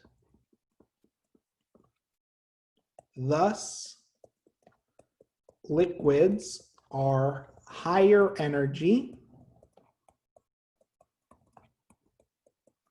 than solids. So then if intermolecular forces are based on proximity, the closer your particles are to each other, the stronger these intermolecular interactions. So we have strong intermolecular forces. These are stabilizing interactions between particles. as we undergo a phase change and our particles begin to separate, and we now have a greater distance between particles and a looser association of particles. So comparing our solid to our liquid phase, in our liquid phase, we have weaker intermolecular forces. And as a result, if we look at the solid to liquid transition on an energy diagram, the solid will be lower in energy, the liquid would be higher in energy. And in order to go from a solid to a liquid, this requires energy equal to the enthalpy of fusion. So this is why phase changes cost energy, or release energy for that matter, because we are changing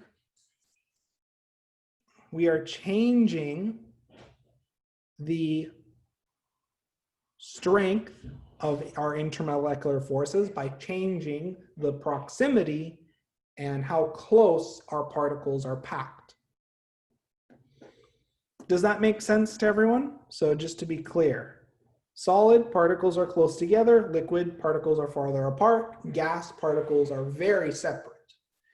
Intermolecular forces are based on proximity. Solids, where your particles are closely packed, have the strongest intermolecular forces. Liquids, the particles are more spread apart, our intermolecular forces are weaker.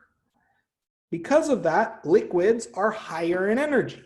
So in order to separate our solid particles, we have to put energy in. And that energy associated, the energy required to separate your particles and go from a solid to a liquid is known as the enthalpy of fusion. So the energy that we're putting in to our solid is going into separating our particles and generating the higher energy liquid state. Does that make sense? Does that make sense to everyone? Any questions on this example?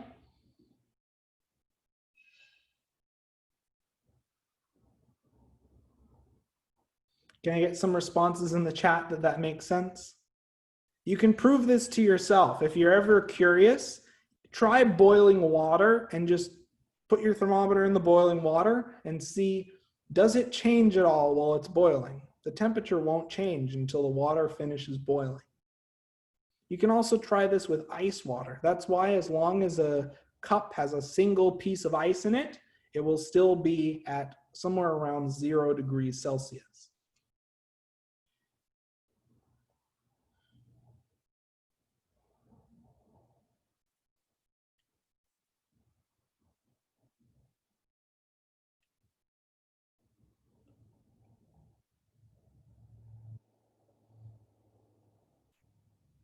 Can I get some responses in the chat that everyone's comfortable with this idea?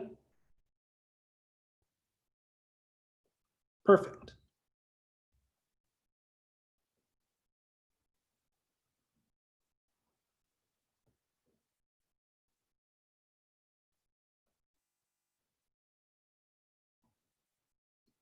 Okay, so let's take a look at this heating curve. So phase changes require or release energy because different phases of matter have varying strengths of intermolecular interactions.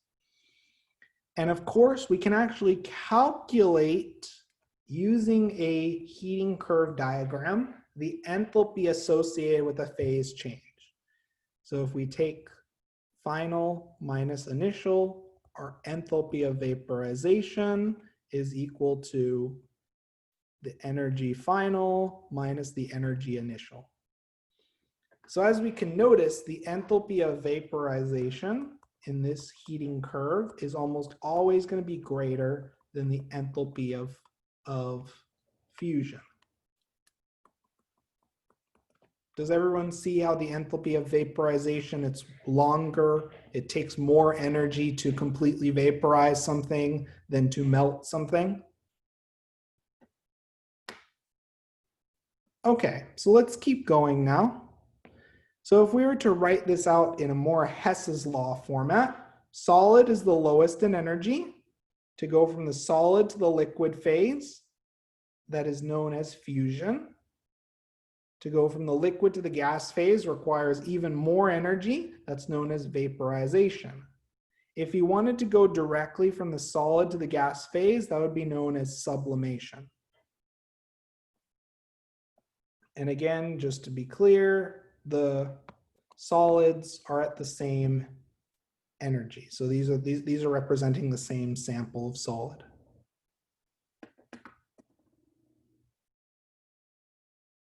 Okay, so because enthalpy is a state function, we can break the process of heating or cooling a substance into sections.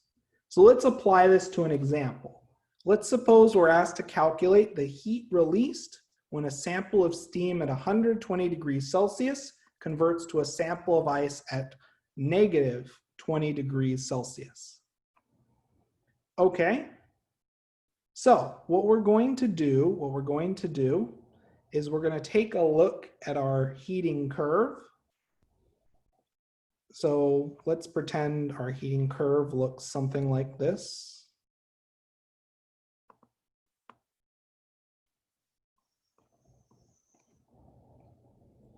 So initially, we're in the solid section of our heating curve, and we have to go from -20 degrees Celsius to 0 degrees Celsius, which is our melting point. Okay, so then Q would be equal to the mass of our sample times the specific heat of ice times T final minus T initial. So in this case, our T final would be 0 degrees Celsius and our T initial would be 20 degrees Celsius. So the Q for our first heating step would be equal to the mass times the specific heat of ice times 0 degrees Celsius minus 20 degrees Celsius. In other words, -20 degrees Celsius. So let's look up the specific heat of ice is actually tabulated. So the specific heat of ice. So the specific heat of ice is tabulated, and we know that the specific heat of ice, which you'll be given, is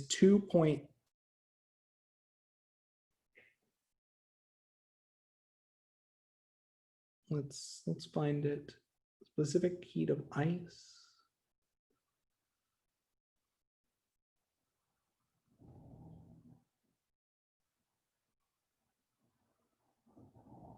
is 2.093 joule per Kelvin. So ice has a slightly lower specific heat than that of water. So let's pretend we're looking at a 10-gram sample just to get some tangible numbers in. So we'll have 10 grams times 2.093 joule per gram degrees Celsius times -20 degrees Celsius. And if we punch that into our calculator, the heat associated with our first heating step, where we're just heating our sample of ice to our melting point, is 10 times 2.093 times 20, which gives us -419 kilojoule. Oh, it should be minus -20, so this should be a positive number, which gives us positive 419 kilojoules. So logically, when you heat a sample, if we're moving to the right on our calibration, if we're moving to the right on our heating curve, our Q is going to be greater than 0. So we've accounted for the heat associated with our first step. Now we move to the second step of our heating curve, where we are melting our ice. So in this case, our heat is equal to the moles times the enthalpy of fusion. So in this case, we need to calculate the moles of ice. So we have 10 grams times 1 mole of water per every 18 grams. So punching that in, yes, T final would be 0 because the melting point of ice, so this is the melting point of ice, is equal to 0 degrees Celsius. Just like, for example, the boiling point of water would be equal to 100 degrees Celsius. Does that make sense? We can only heat or cool a substance up to its melting point or boiling point. Because once you reach the melting point or boiling point, in order to increase the temperature of your sample further, you have to first have your sample undergo a phase change. So let's calculate the energy required to melt ice. So commonly during summer, people like to put ice in their drinks. The process of melting ice absorbs heat. So to calculate the heat associated with melting ice, the enthalpy associated with fusion, we're going to take the moles of ice times the enthalpy of fusion. So we're going to take the moles of ice times the enthalpy of fusion. We know our moles of ice, which is 0.556 moles. And I'm going to look up the enthalpy of fusion, which you'll be provided on most problems. So let's find the enthalpy of fusion of ice. So the enthalpy of fusion of ice in this case is 6.01 kilojoules per mole. So this should be 419 joules, which is 0.419 kilojoules.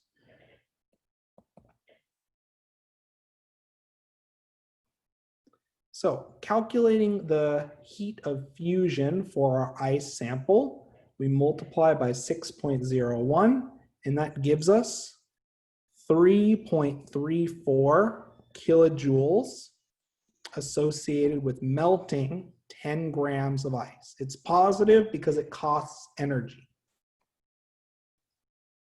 Okay, so we've completed step 2. So now we have to heat our liquid ice. We have to heat our now liquid water, and we're going to heat our liquid water to the from the melting point to the boiling point. So we know that we can calculate the heat associated with changing the temperature of our sample by taking the mass times the specific heat times T final minus T initial. So we still have 10 grams of water. We know the specific heat of water is 4.184 joule per gram degrees Celsius. We know that the T final is 100 degrees Celsius. That's our boiling point. And T initial is 0 degrees Celsius, which is our melting point. So we're going to take 100 degrees Celsius minus 0 degrees Celsius, and punching this into our calculator, that gives us an overall enthalpy of 10 times 4.184 times 100, which gives us 4,184 joules, which is equal to 4.184 kilojoules. Okay, so now we're at the point where we have our sample. Now we're at the point where we have our sample at 100 degrees in the liquid phase. We now have to we now have to boil or vaporize our sample. And again, we use our phase change expression where our heat associated with vaporization is equal to the moles of gas or moles of your sample times the enthalpy of vaporization. We know the moles are equal to 0.556 moles of water. And we know that our enthalpy of vaporization, which we can look up,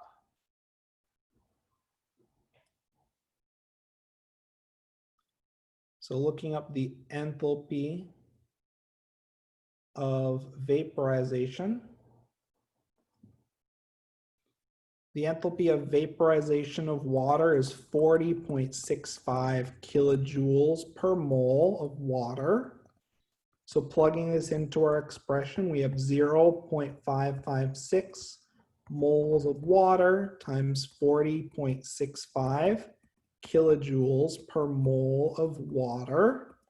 That in turn gives us a heat of vaporization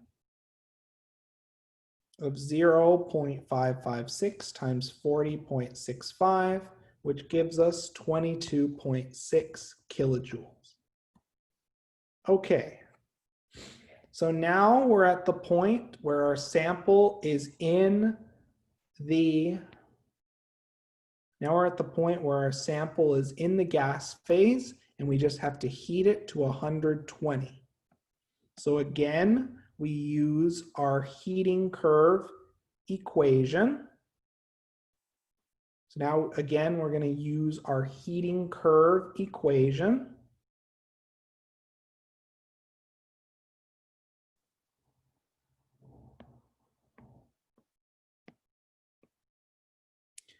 So for step 5, we are going to be heating our gas to 120 degrees Celsius. So we know that the specific heat of steam is equal to, let's plug in the specific heat of steam.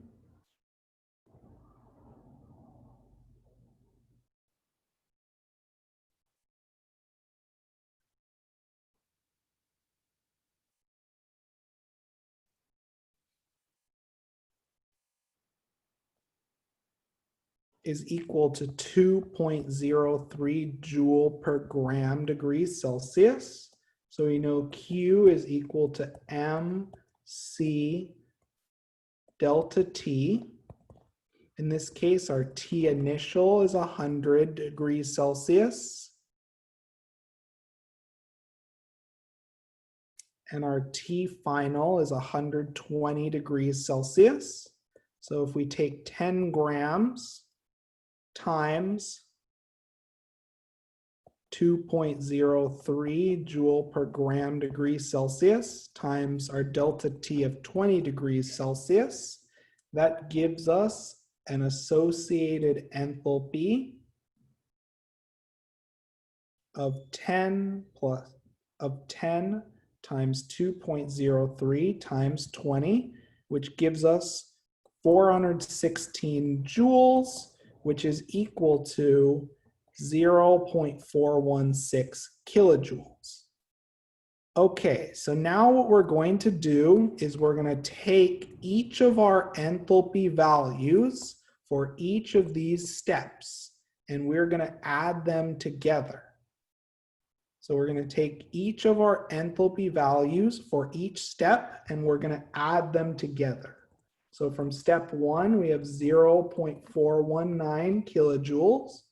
From step 2, we have 3.34 kilojoules.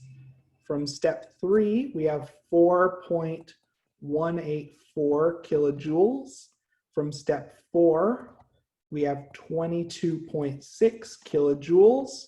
And then from step 5, we have 0.416 kilojoules. So if we add this together,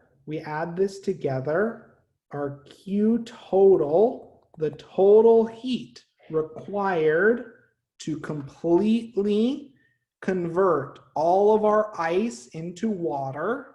Let's punch this into our calculator. So we have 0.416 plus 3.34 plus 4.184 plus 22.6 plus 0.416, and that gives us a total enthalpy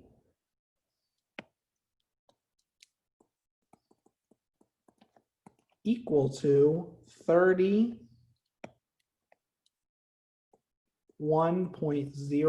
kilojoules. So that is the total amount of energy to go from ice all the way to your gas at 120 degrees Celsius. So again, just as an overview, so just to break this down one more time, I like to write out a heating curve diagram. First, you identify your starting point. We start off with ice at -20. Then we heat our sample of ice to the melting point. That's step one. That's this energy here. Then we melt our ice using our moles of ice times the enthalpy of fusion. That's this number here. Then we are heating our liquid water to the boiling point. Our T initial is our melting point. Our T final is our boiling point. We use the equation Q is mc delta T using the specific heat of water. That's this value here. So this is the heat required to take your liquid from 0 degrees Celsius all the way to 100 degrees Celsius. Then we boil our sample. We use the equation N delta H to calculate the heat associated with boiling our sample. That's this number here. And then finally, we heat our sample of steam using Q equals mc delta T, this time using the specific heat of steam. We add all of our enthalpy, we add all of the heat required for each step, and that gives us the total amount of heat required to take our sample of ice at -20 and turn it into a sample of gaseous water at 120 degrees Celsius. Which answer? You got 406? For which problem?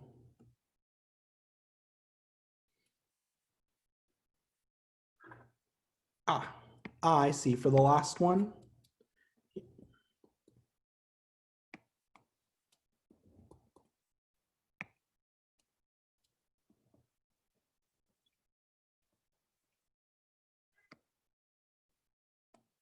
Okay. Perfect. Does this example make sense to everyone? Does this process make sense for how we calculated the heat required to take a sample all the way from, for example, the solid phase to the gaseous phase? Again, we're applying Hess's law and we're calculating the enthalpy associated with each individual step. So heating your sample, undergoing a phase change, heating your sample again, and then undergoing another phase change. Does this make sense to everyone so far? So let's try to apply what we've learned, and let's try to calculate the heat released when a sample of ice at -10 degrees Celsius converts to a sample of steam at 110 degrees Celsius. So in this case, I'm going to give you the information that the specific heat of ice is about 2.06 joule per gram degree Celsius. The specific heat of water is 4.184 joule per gram degree Celsius. And the specific heat of steam is equal to 2.03 joule per gram degree Celsius. Also, the enthalpy of fusion, and I'll give you the enthalpy of vaporization. The enthalpy of vaporization is 40.65 kilojoules per mole, and the enthalpy of fusion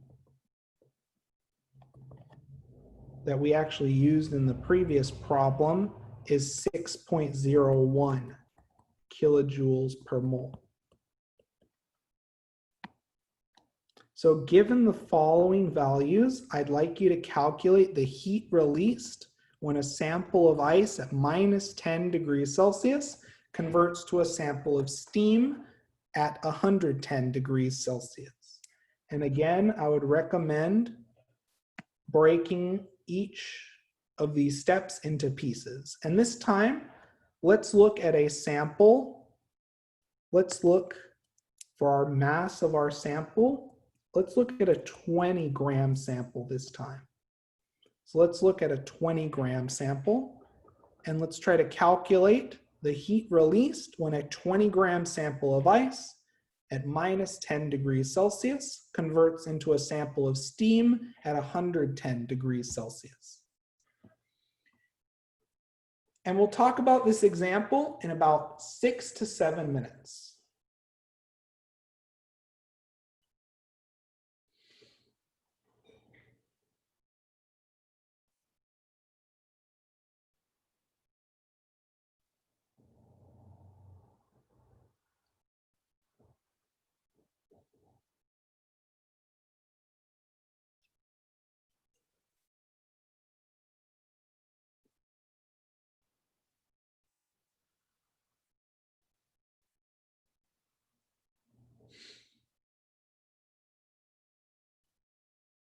Yep, and there's some of the initial proposals I see in the chat look good. Let's keep working through this problem. And some of the equations that I see proposed in the chat look perfect so far. Just remember that our initial temperature is negative 10 degrees Celsius. Other than that, the setup looks fine. And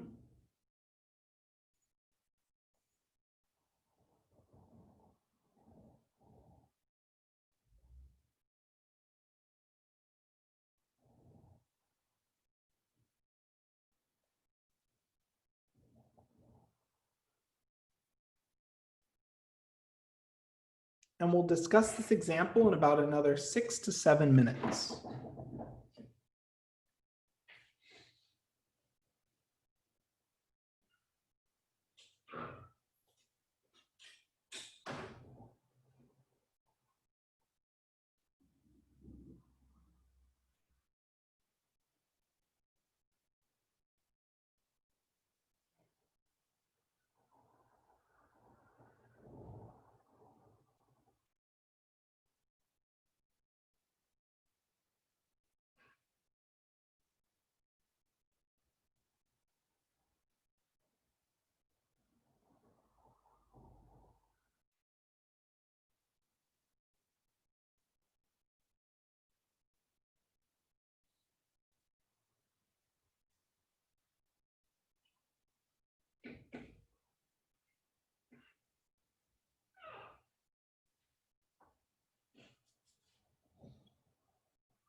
Yep, and the proposal I see in the chat looks great so far. To calculate the heat of vaporization, you take the moles times the enthalpy of vaporization. So take it one step at a time. You heat your sample to the temperature of a phase change, you undergo the phase change, then you heat your sample again, then you undergo a second phase change. And we'll discuss this example in another 6 minutes. Let's try to see a few proposed responses in the chat, and then we'll discuss momentarily.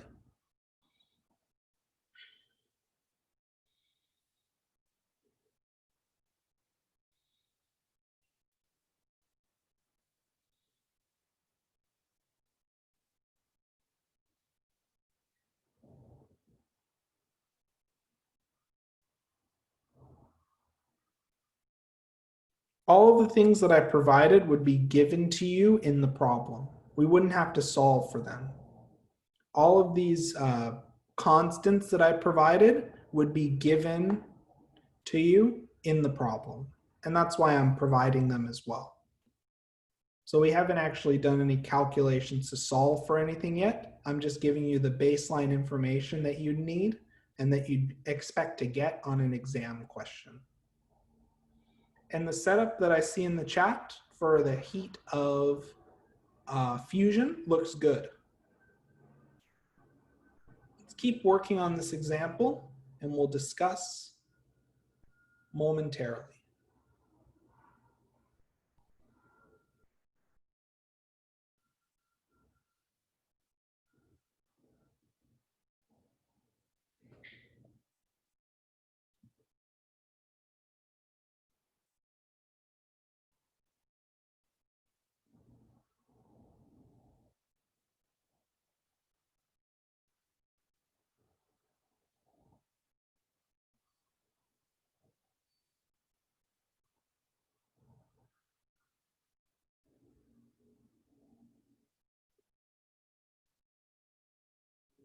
So after fusion, you now have to heat your liquid water to the boiling point. So you have to go from 0 degrees Celsius all the way to 100.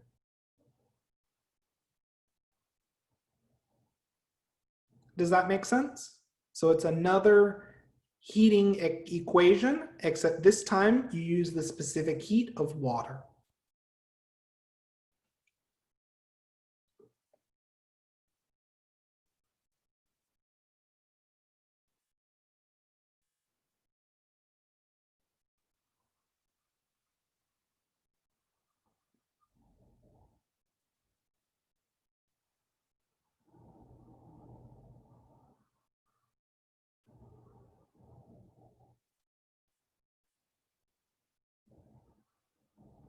And the setup that I see in the chat looks great so far.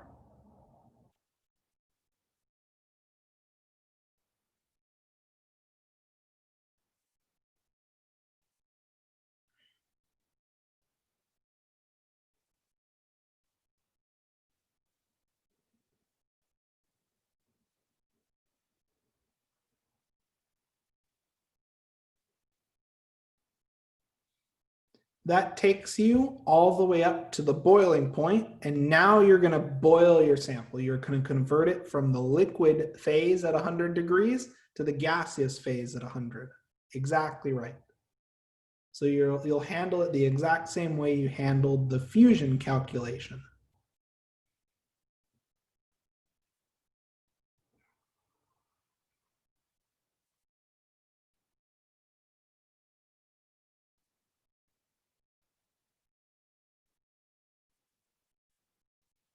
So far, from what the calculations that you've written in the chat, you've gone from the solid, you've heated the solid, you've gone to the liquid, you've heated the liquid, and now you have to go from the liquid to the gas. Does that make sense?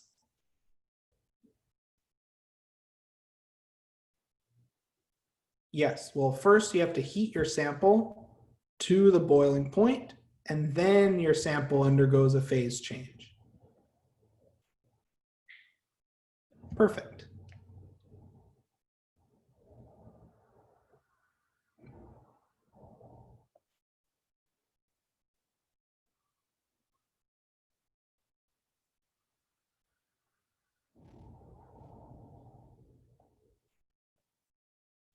And we'll discuss this example in another 3 to 4 minutes.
And after you're in the gas phase, your gas sample is at 100 degrees Celsius, and you have to heat it 10 degrees to reach 110. So now you're heating your gas sample, and you use one last heating equation.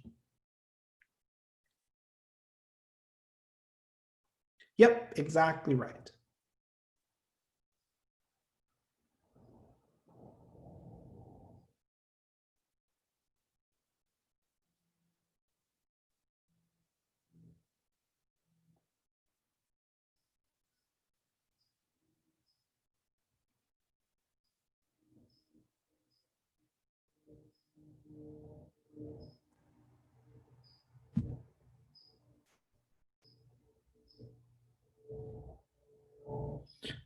Five in total.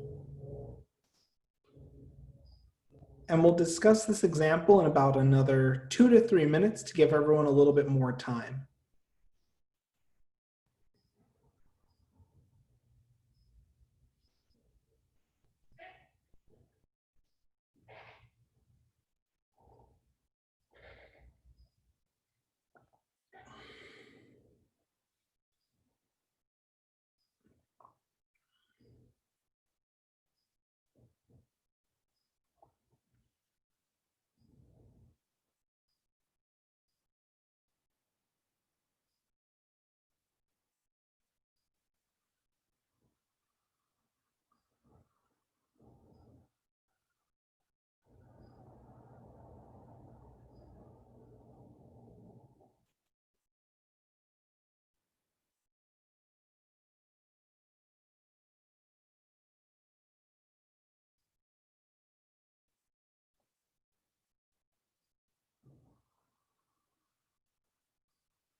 Okay, so let's discuss this example. So let's make our little diagram.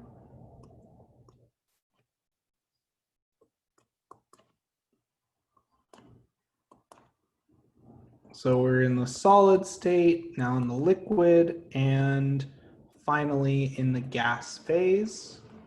Okay, so initially, so for step one of our process, we're going to heat ice to 0 degrees Celsius. So we know Q is equal to M C of ice times T final minus T initial.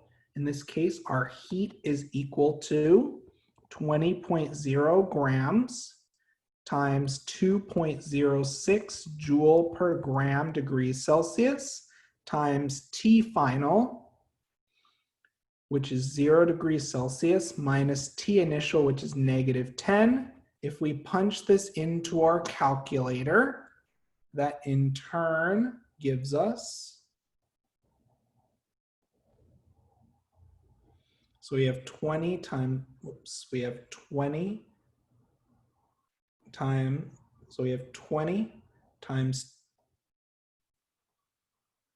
2.06 times 10. That in turn gives us 412 joules, which is equal to 0.412 kilojoules. Okay, so we've completed our first step. Now what we have to do is we have to melt our ice. So in step 2, we're going to melt ice. So we're using the equation Q is equal to N times delta H fusion, and N is equal to 20 grams times 1 mole of water.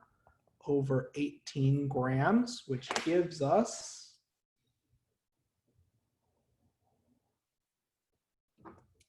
1.11 moles. So to calculate our heat of fusion, we have 1.11 moles times our enthalpy of fusion, which is 6.01 kilojoules per mole,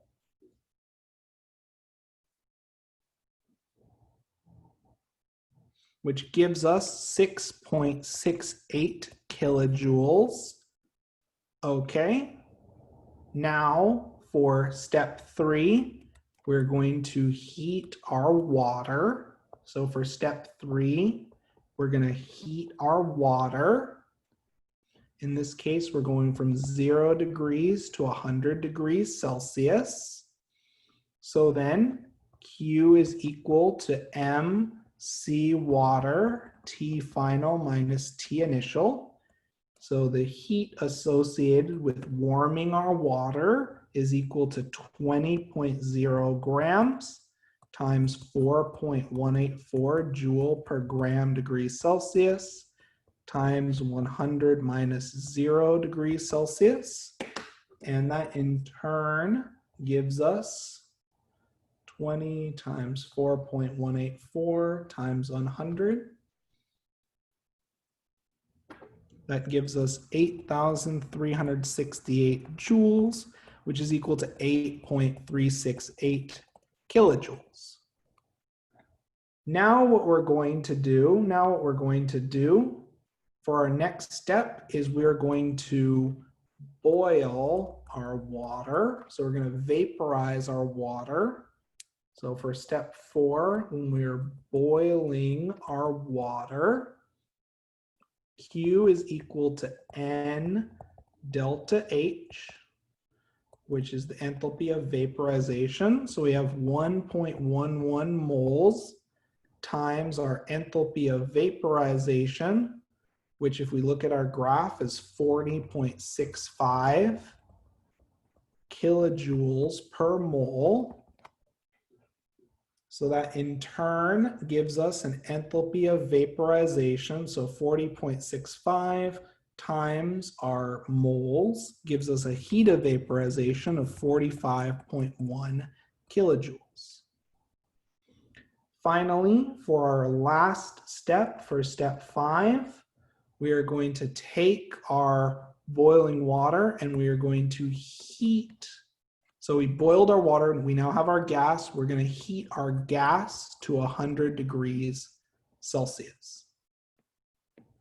So for step 5, we're going to heat our gas to 100 degrees Celsius.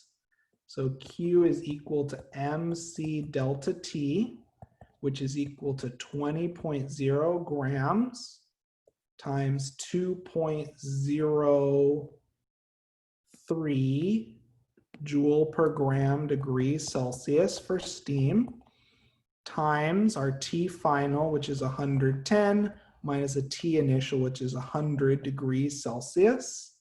And that in turn gives us a heat associated with this process of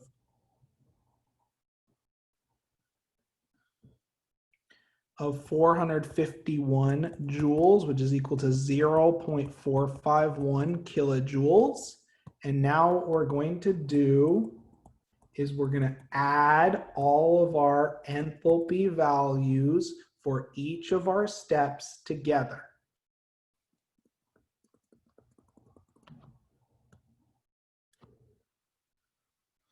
So I'm just writing out the, oops, one moment.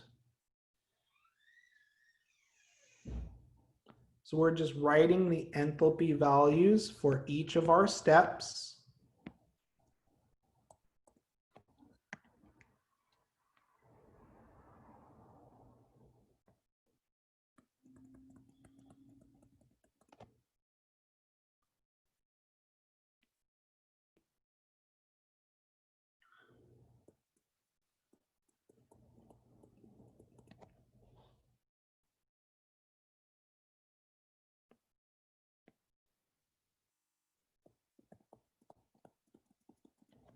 And now what we're going to do is we're going to add up the enthalpy values for each of these steps, and we'll calculate the total heat associated with this process.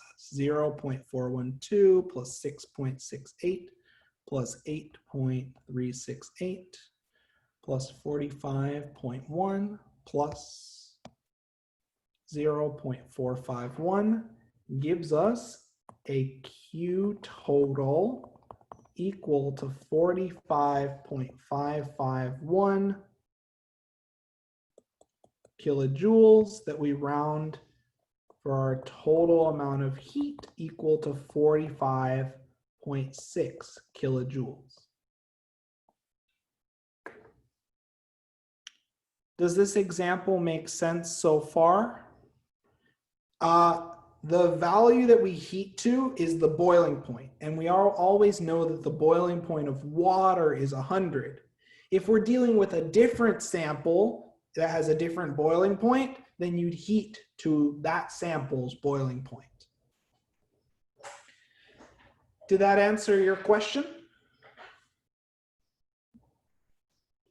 Did that address your question?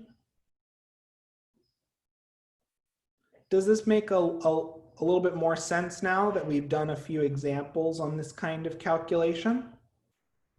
If you break it into its individual pieces, we've done all of these pieces before. It's just a matter of calculating the heat associated with each step and then adding it together using Hess's law.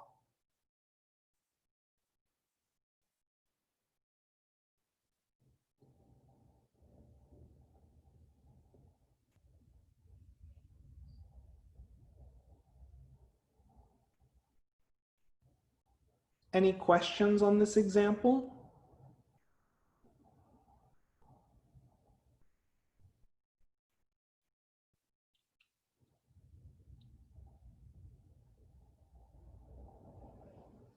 Okay, so let's keep going now and let's try to showcase an application of these phase diagrams. And let's look at what happens if we add a quantity of ice at 0 degrees Celsius to 90 grams of water at 80 degrees Celsius.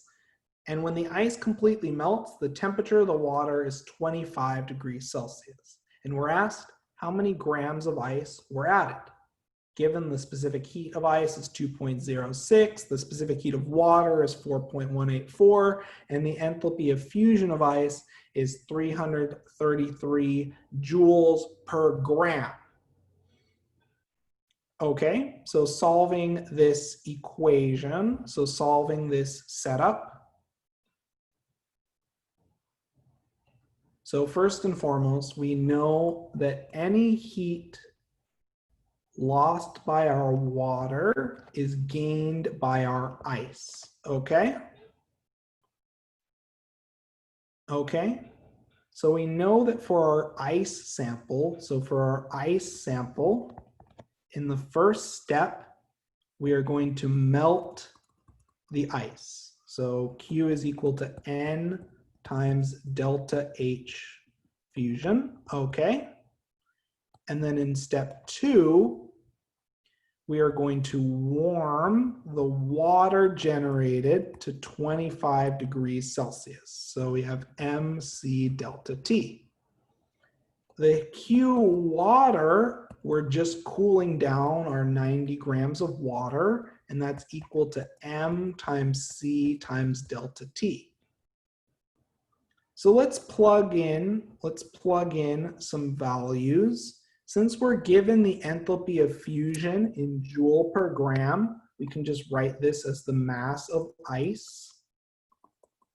Okay, so plugging in, we know that the mass of ice times 2.06 joule per gram.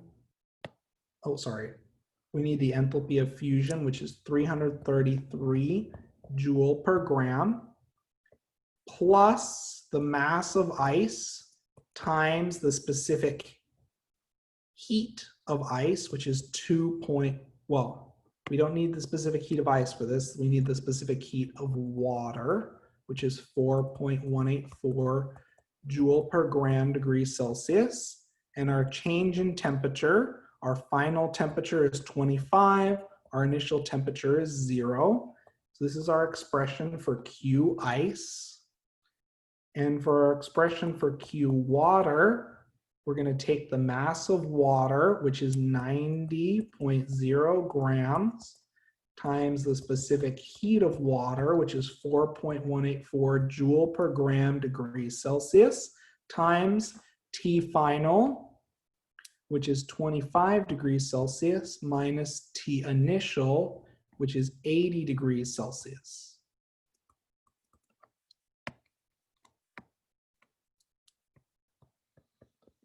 Okay.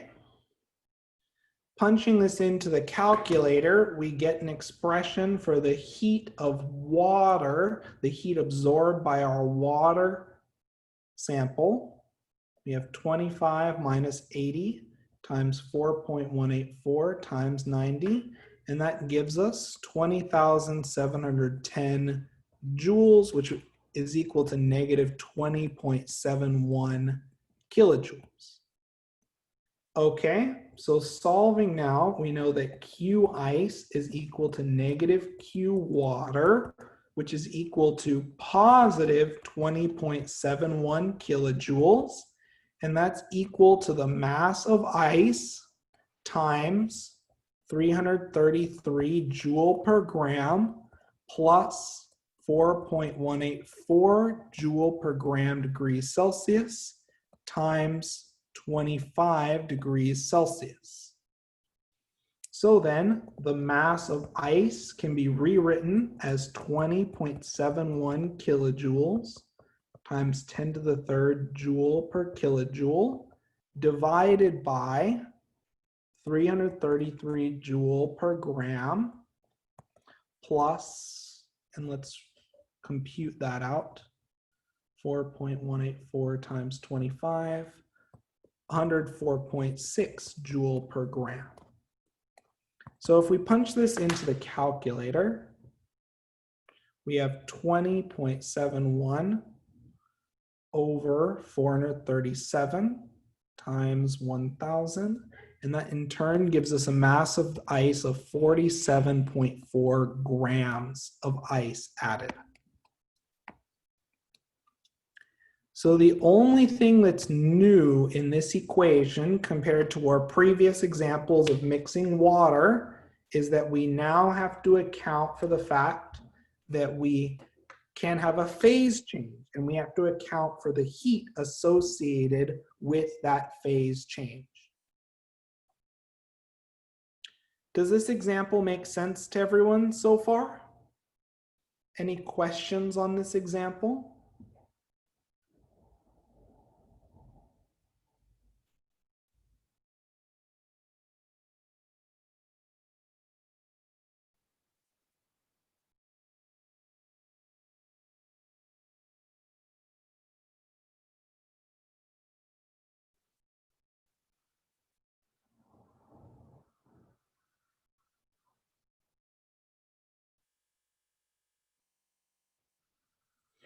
Okay, so let's try to apply what we've learned to the following examples. So suppose if we have 50 grams of ice at minus 20 degrees Celsius, and we add it to 342 grams of water at 86 degrees Celsius, I'd like you to determine the final temperature of the sample, keeping in mind that Q ice is equal to negative Q water.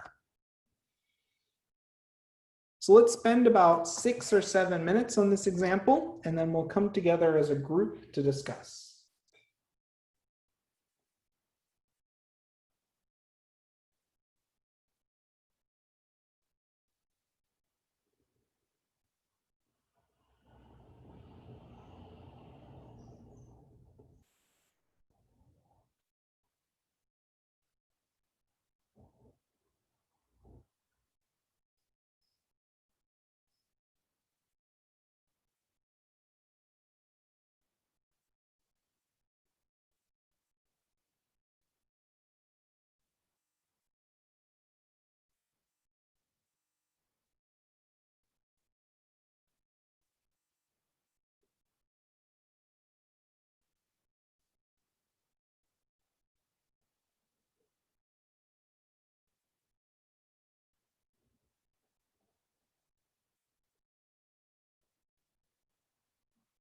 And if you have any questions or would like to propose a solution, don't hesitate to type it in the chat.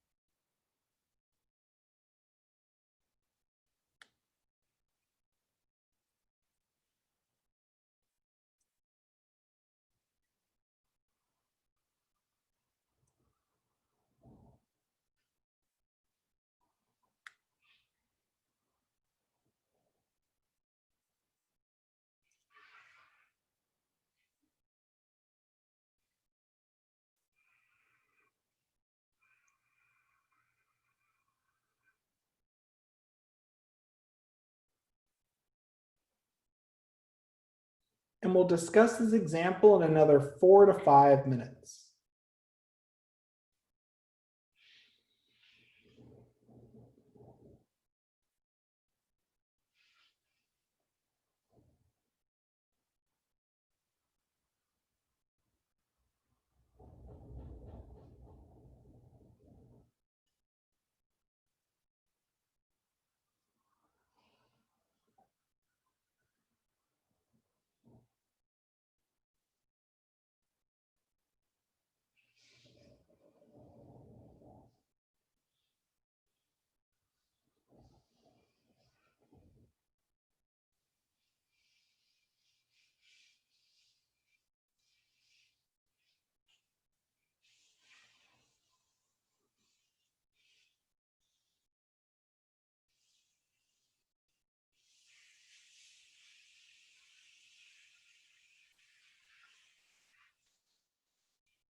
Yep.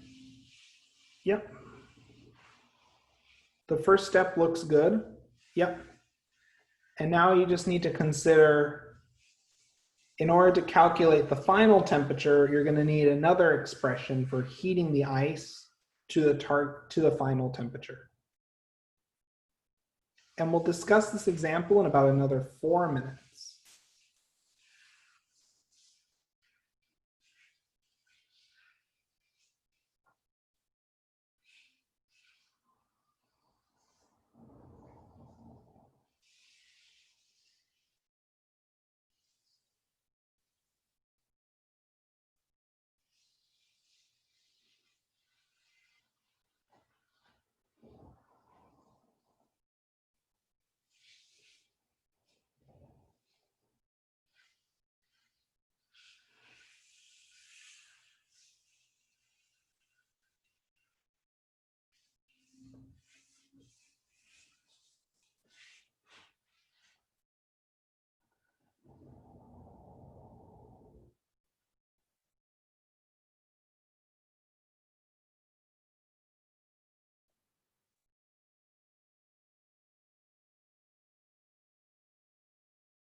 But you don't necessarily know that the final temperature is not going to be 86. There's going to be a heat transfer process. So your job is to leave the final temperature of your water mixture as an unknown. And then solve for that unknown.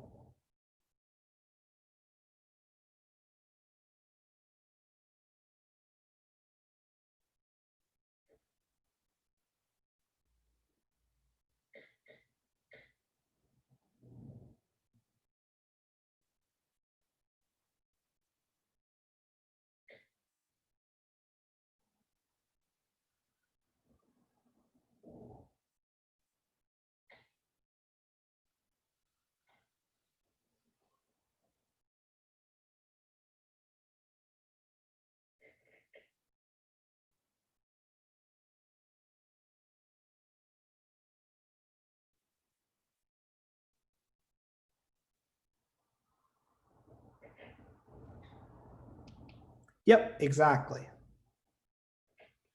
So let's discuss this example just to provide a little bit of clarity.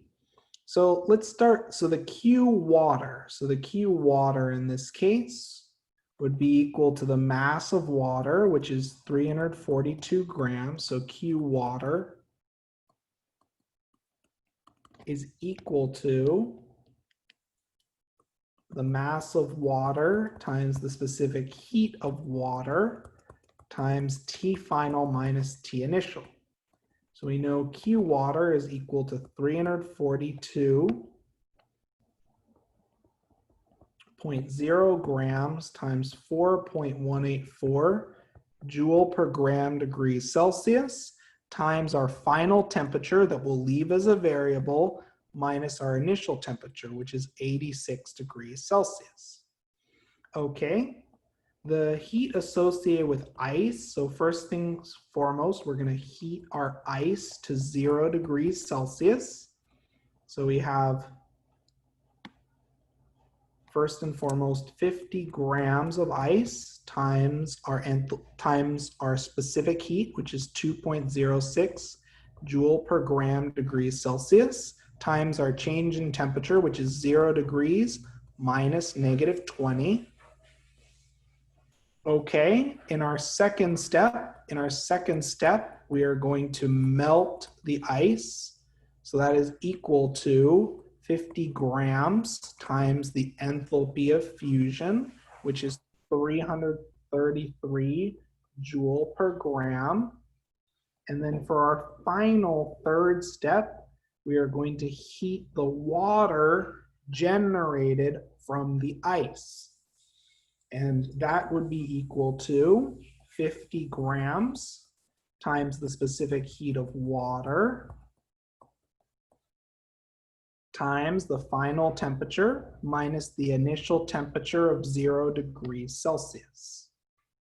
So now what we're going to do is we're going to simplify and write out, we know Q water is equal to negative Q ice. So in other words, Q water, we're going to simplify it a little bit by multiplying out our numbers. So Q water is equal to 342 times 4.184. That's equal to 1,431 joules times T final.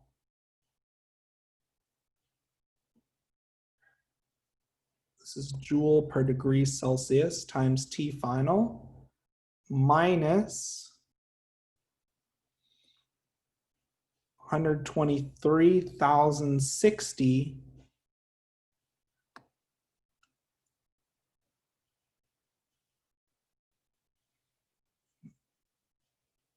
joules.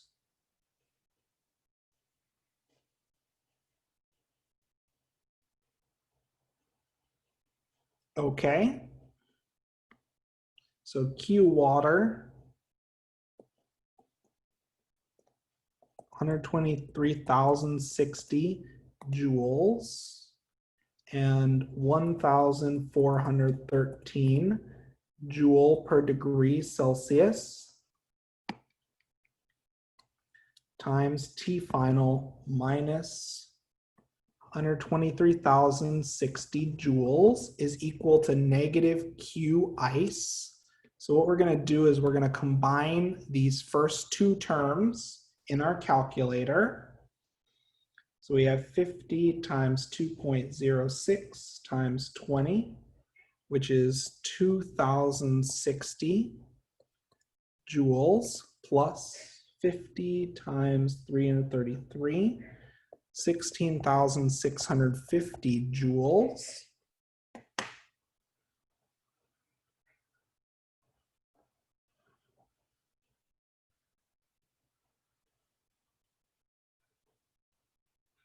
Okay, plus 50 times 4.184, which gives us 209.2 times T final. All of this times -1. So now what we're going to do is we're going to distribute this -1 term. So that gives us negative, negative, and negative. And now what we're going to do is we have just a single equation with one unknown. So we're going to solve for T final. So we have T final as 1,413 plus 209.2 is equal to negative 16,650 minus 2,060 plus 123,060. This is joules and this is joule per degree Celsius.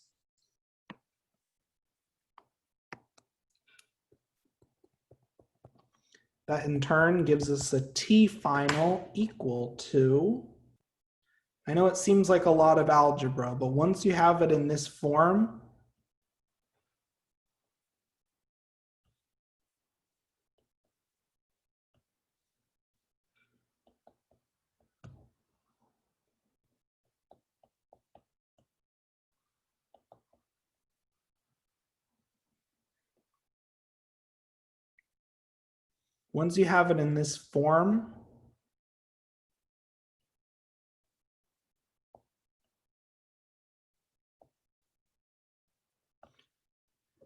it simplifies to 104,350 joules divided by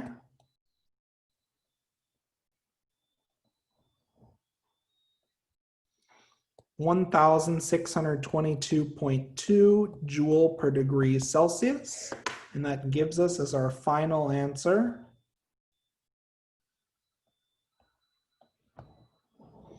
our final temperature of 64.3 degrees Celsius.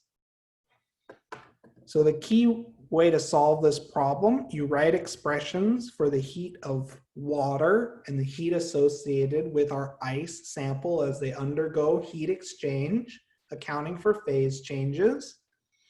You know that any heat lost by our warm water sample is gained by our ice. And then we can solve for the final temperature, and that in turn gives us the final temperature of our water mixture when we mix water and ice. Does this example make sense to everyone? Is everyone comfortable with this example? This example is a little bit harder than what I put on a normal exam, but I just wanted to show it because this type of problem solving can show up on the ACS exam. So, do we have any other questions? This is the last slide that I have for this chapter. So we've completely finished chapter 9, and we'll start chapter 10, which is quantum models of the atom and electron configuration, next class session. Ah, yes, so the Q of ice. So for our ice sample, we can break it down into 3 steps. First, we heat our ice to 0 degrees Celsius. Second, we melt our ice. And then finally, we heat the water at 0 degrees Celsius that was made from that ice sample. Did that clarify your question?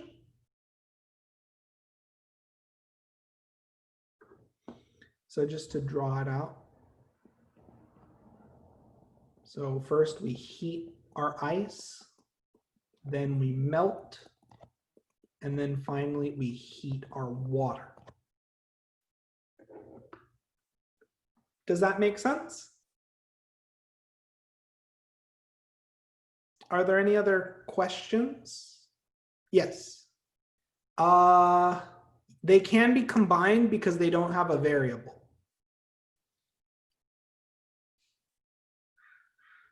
Because we know the number value of each of these terms, we can just add them together.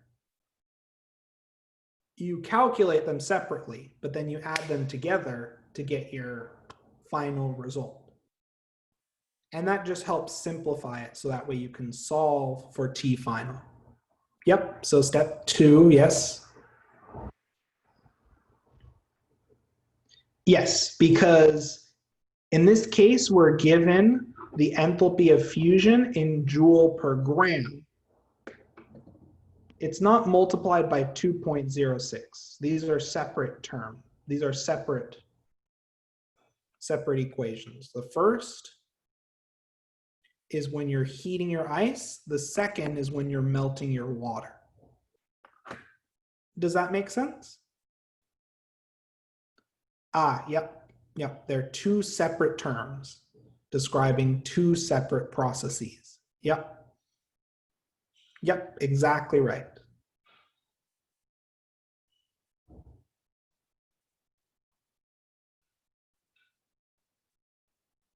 It's completely separate. So here is one term, and here is our second term. Perfect. I know these examples will require a little bit of practice. That's why I prepared a thermochemistry practice set, as well as there are additional examples in the problem solving set that should be posted on Canvas later today, if not tomorrow. In terms of longer planning, as this is the end of the lecture, I'm just gonna pause our recording.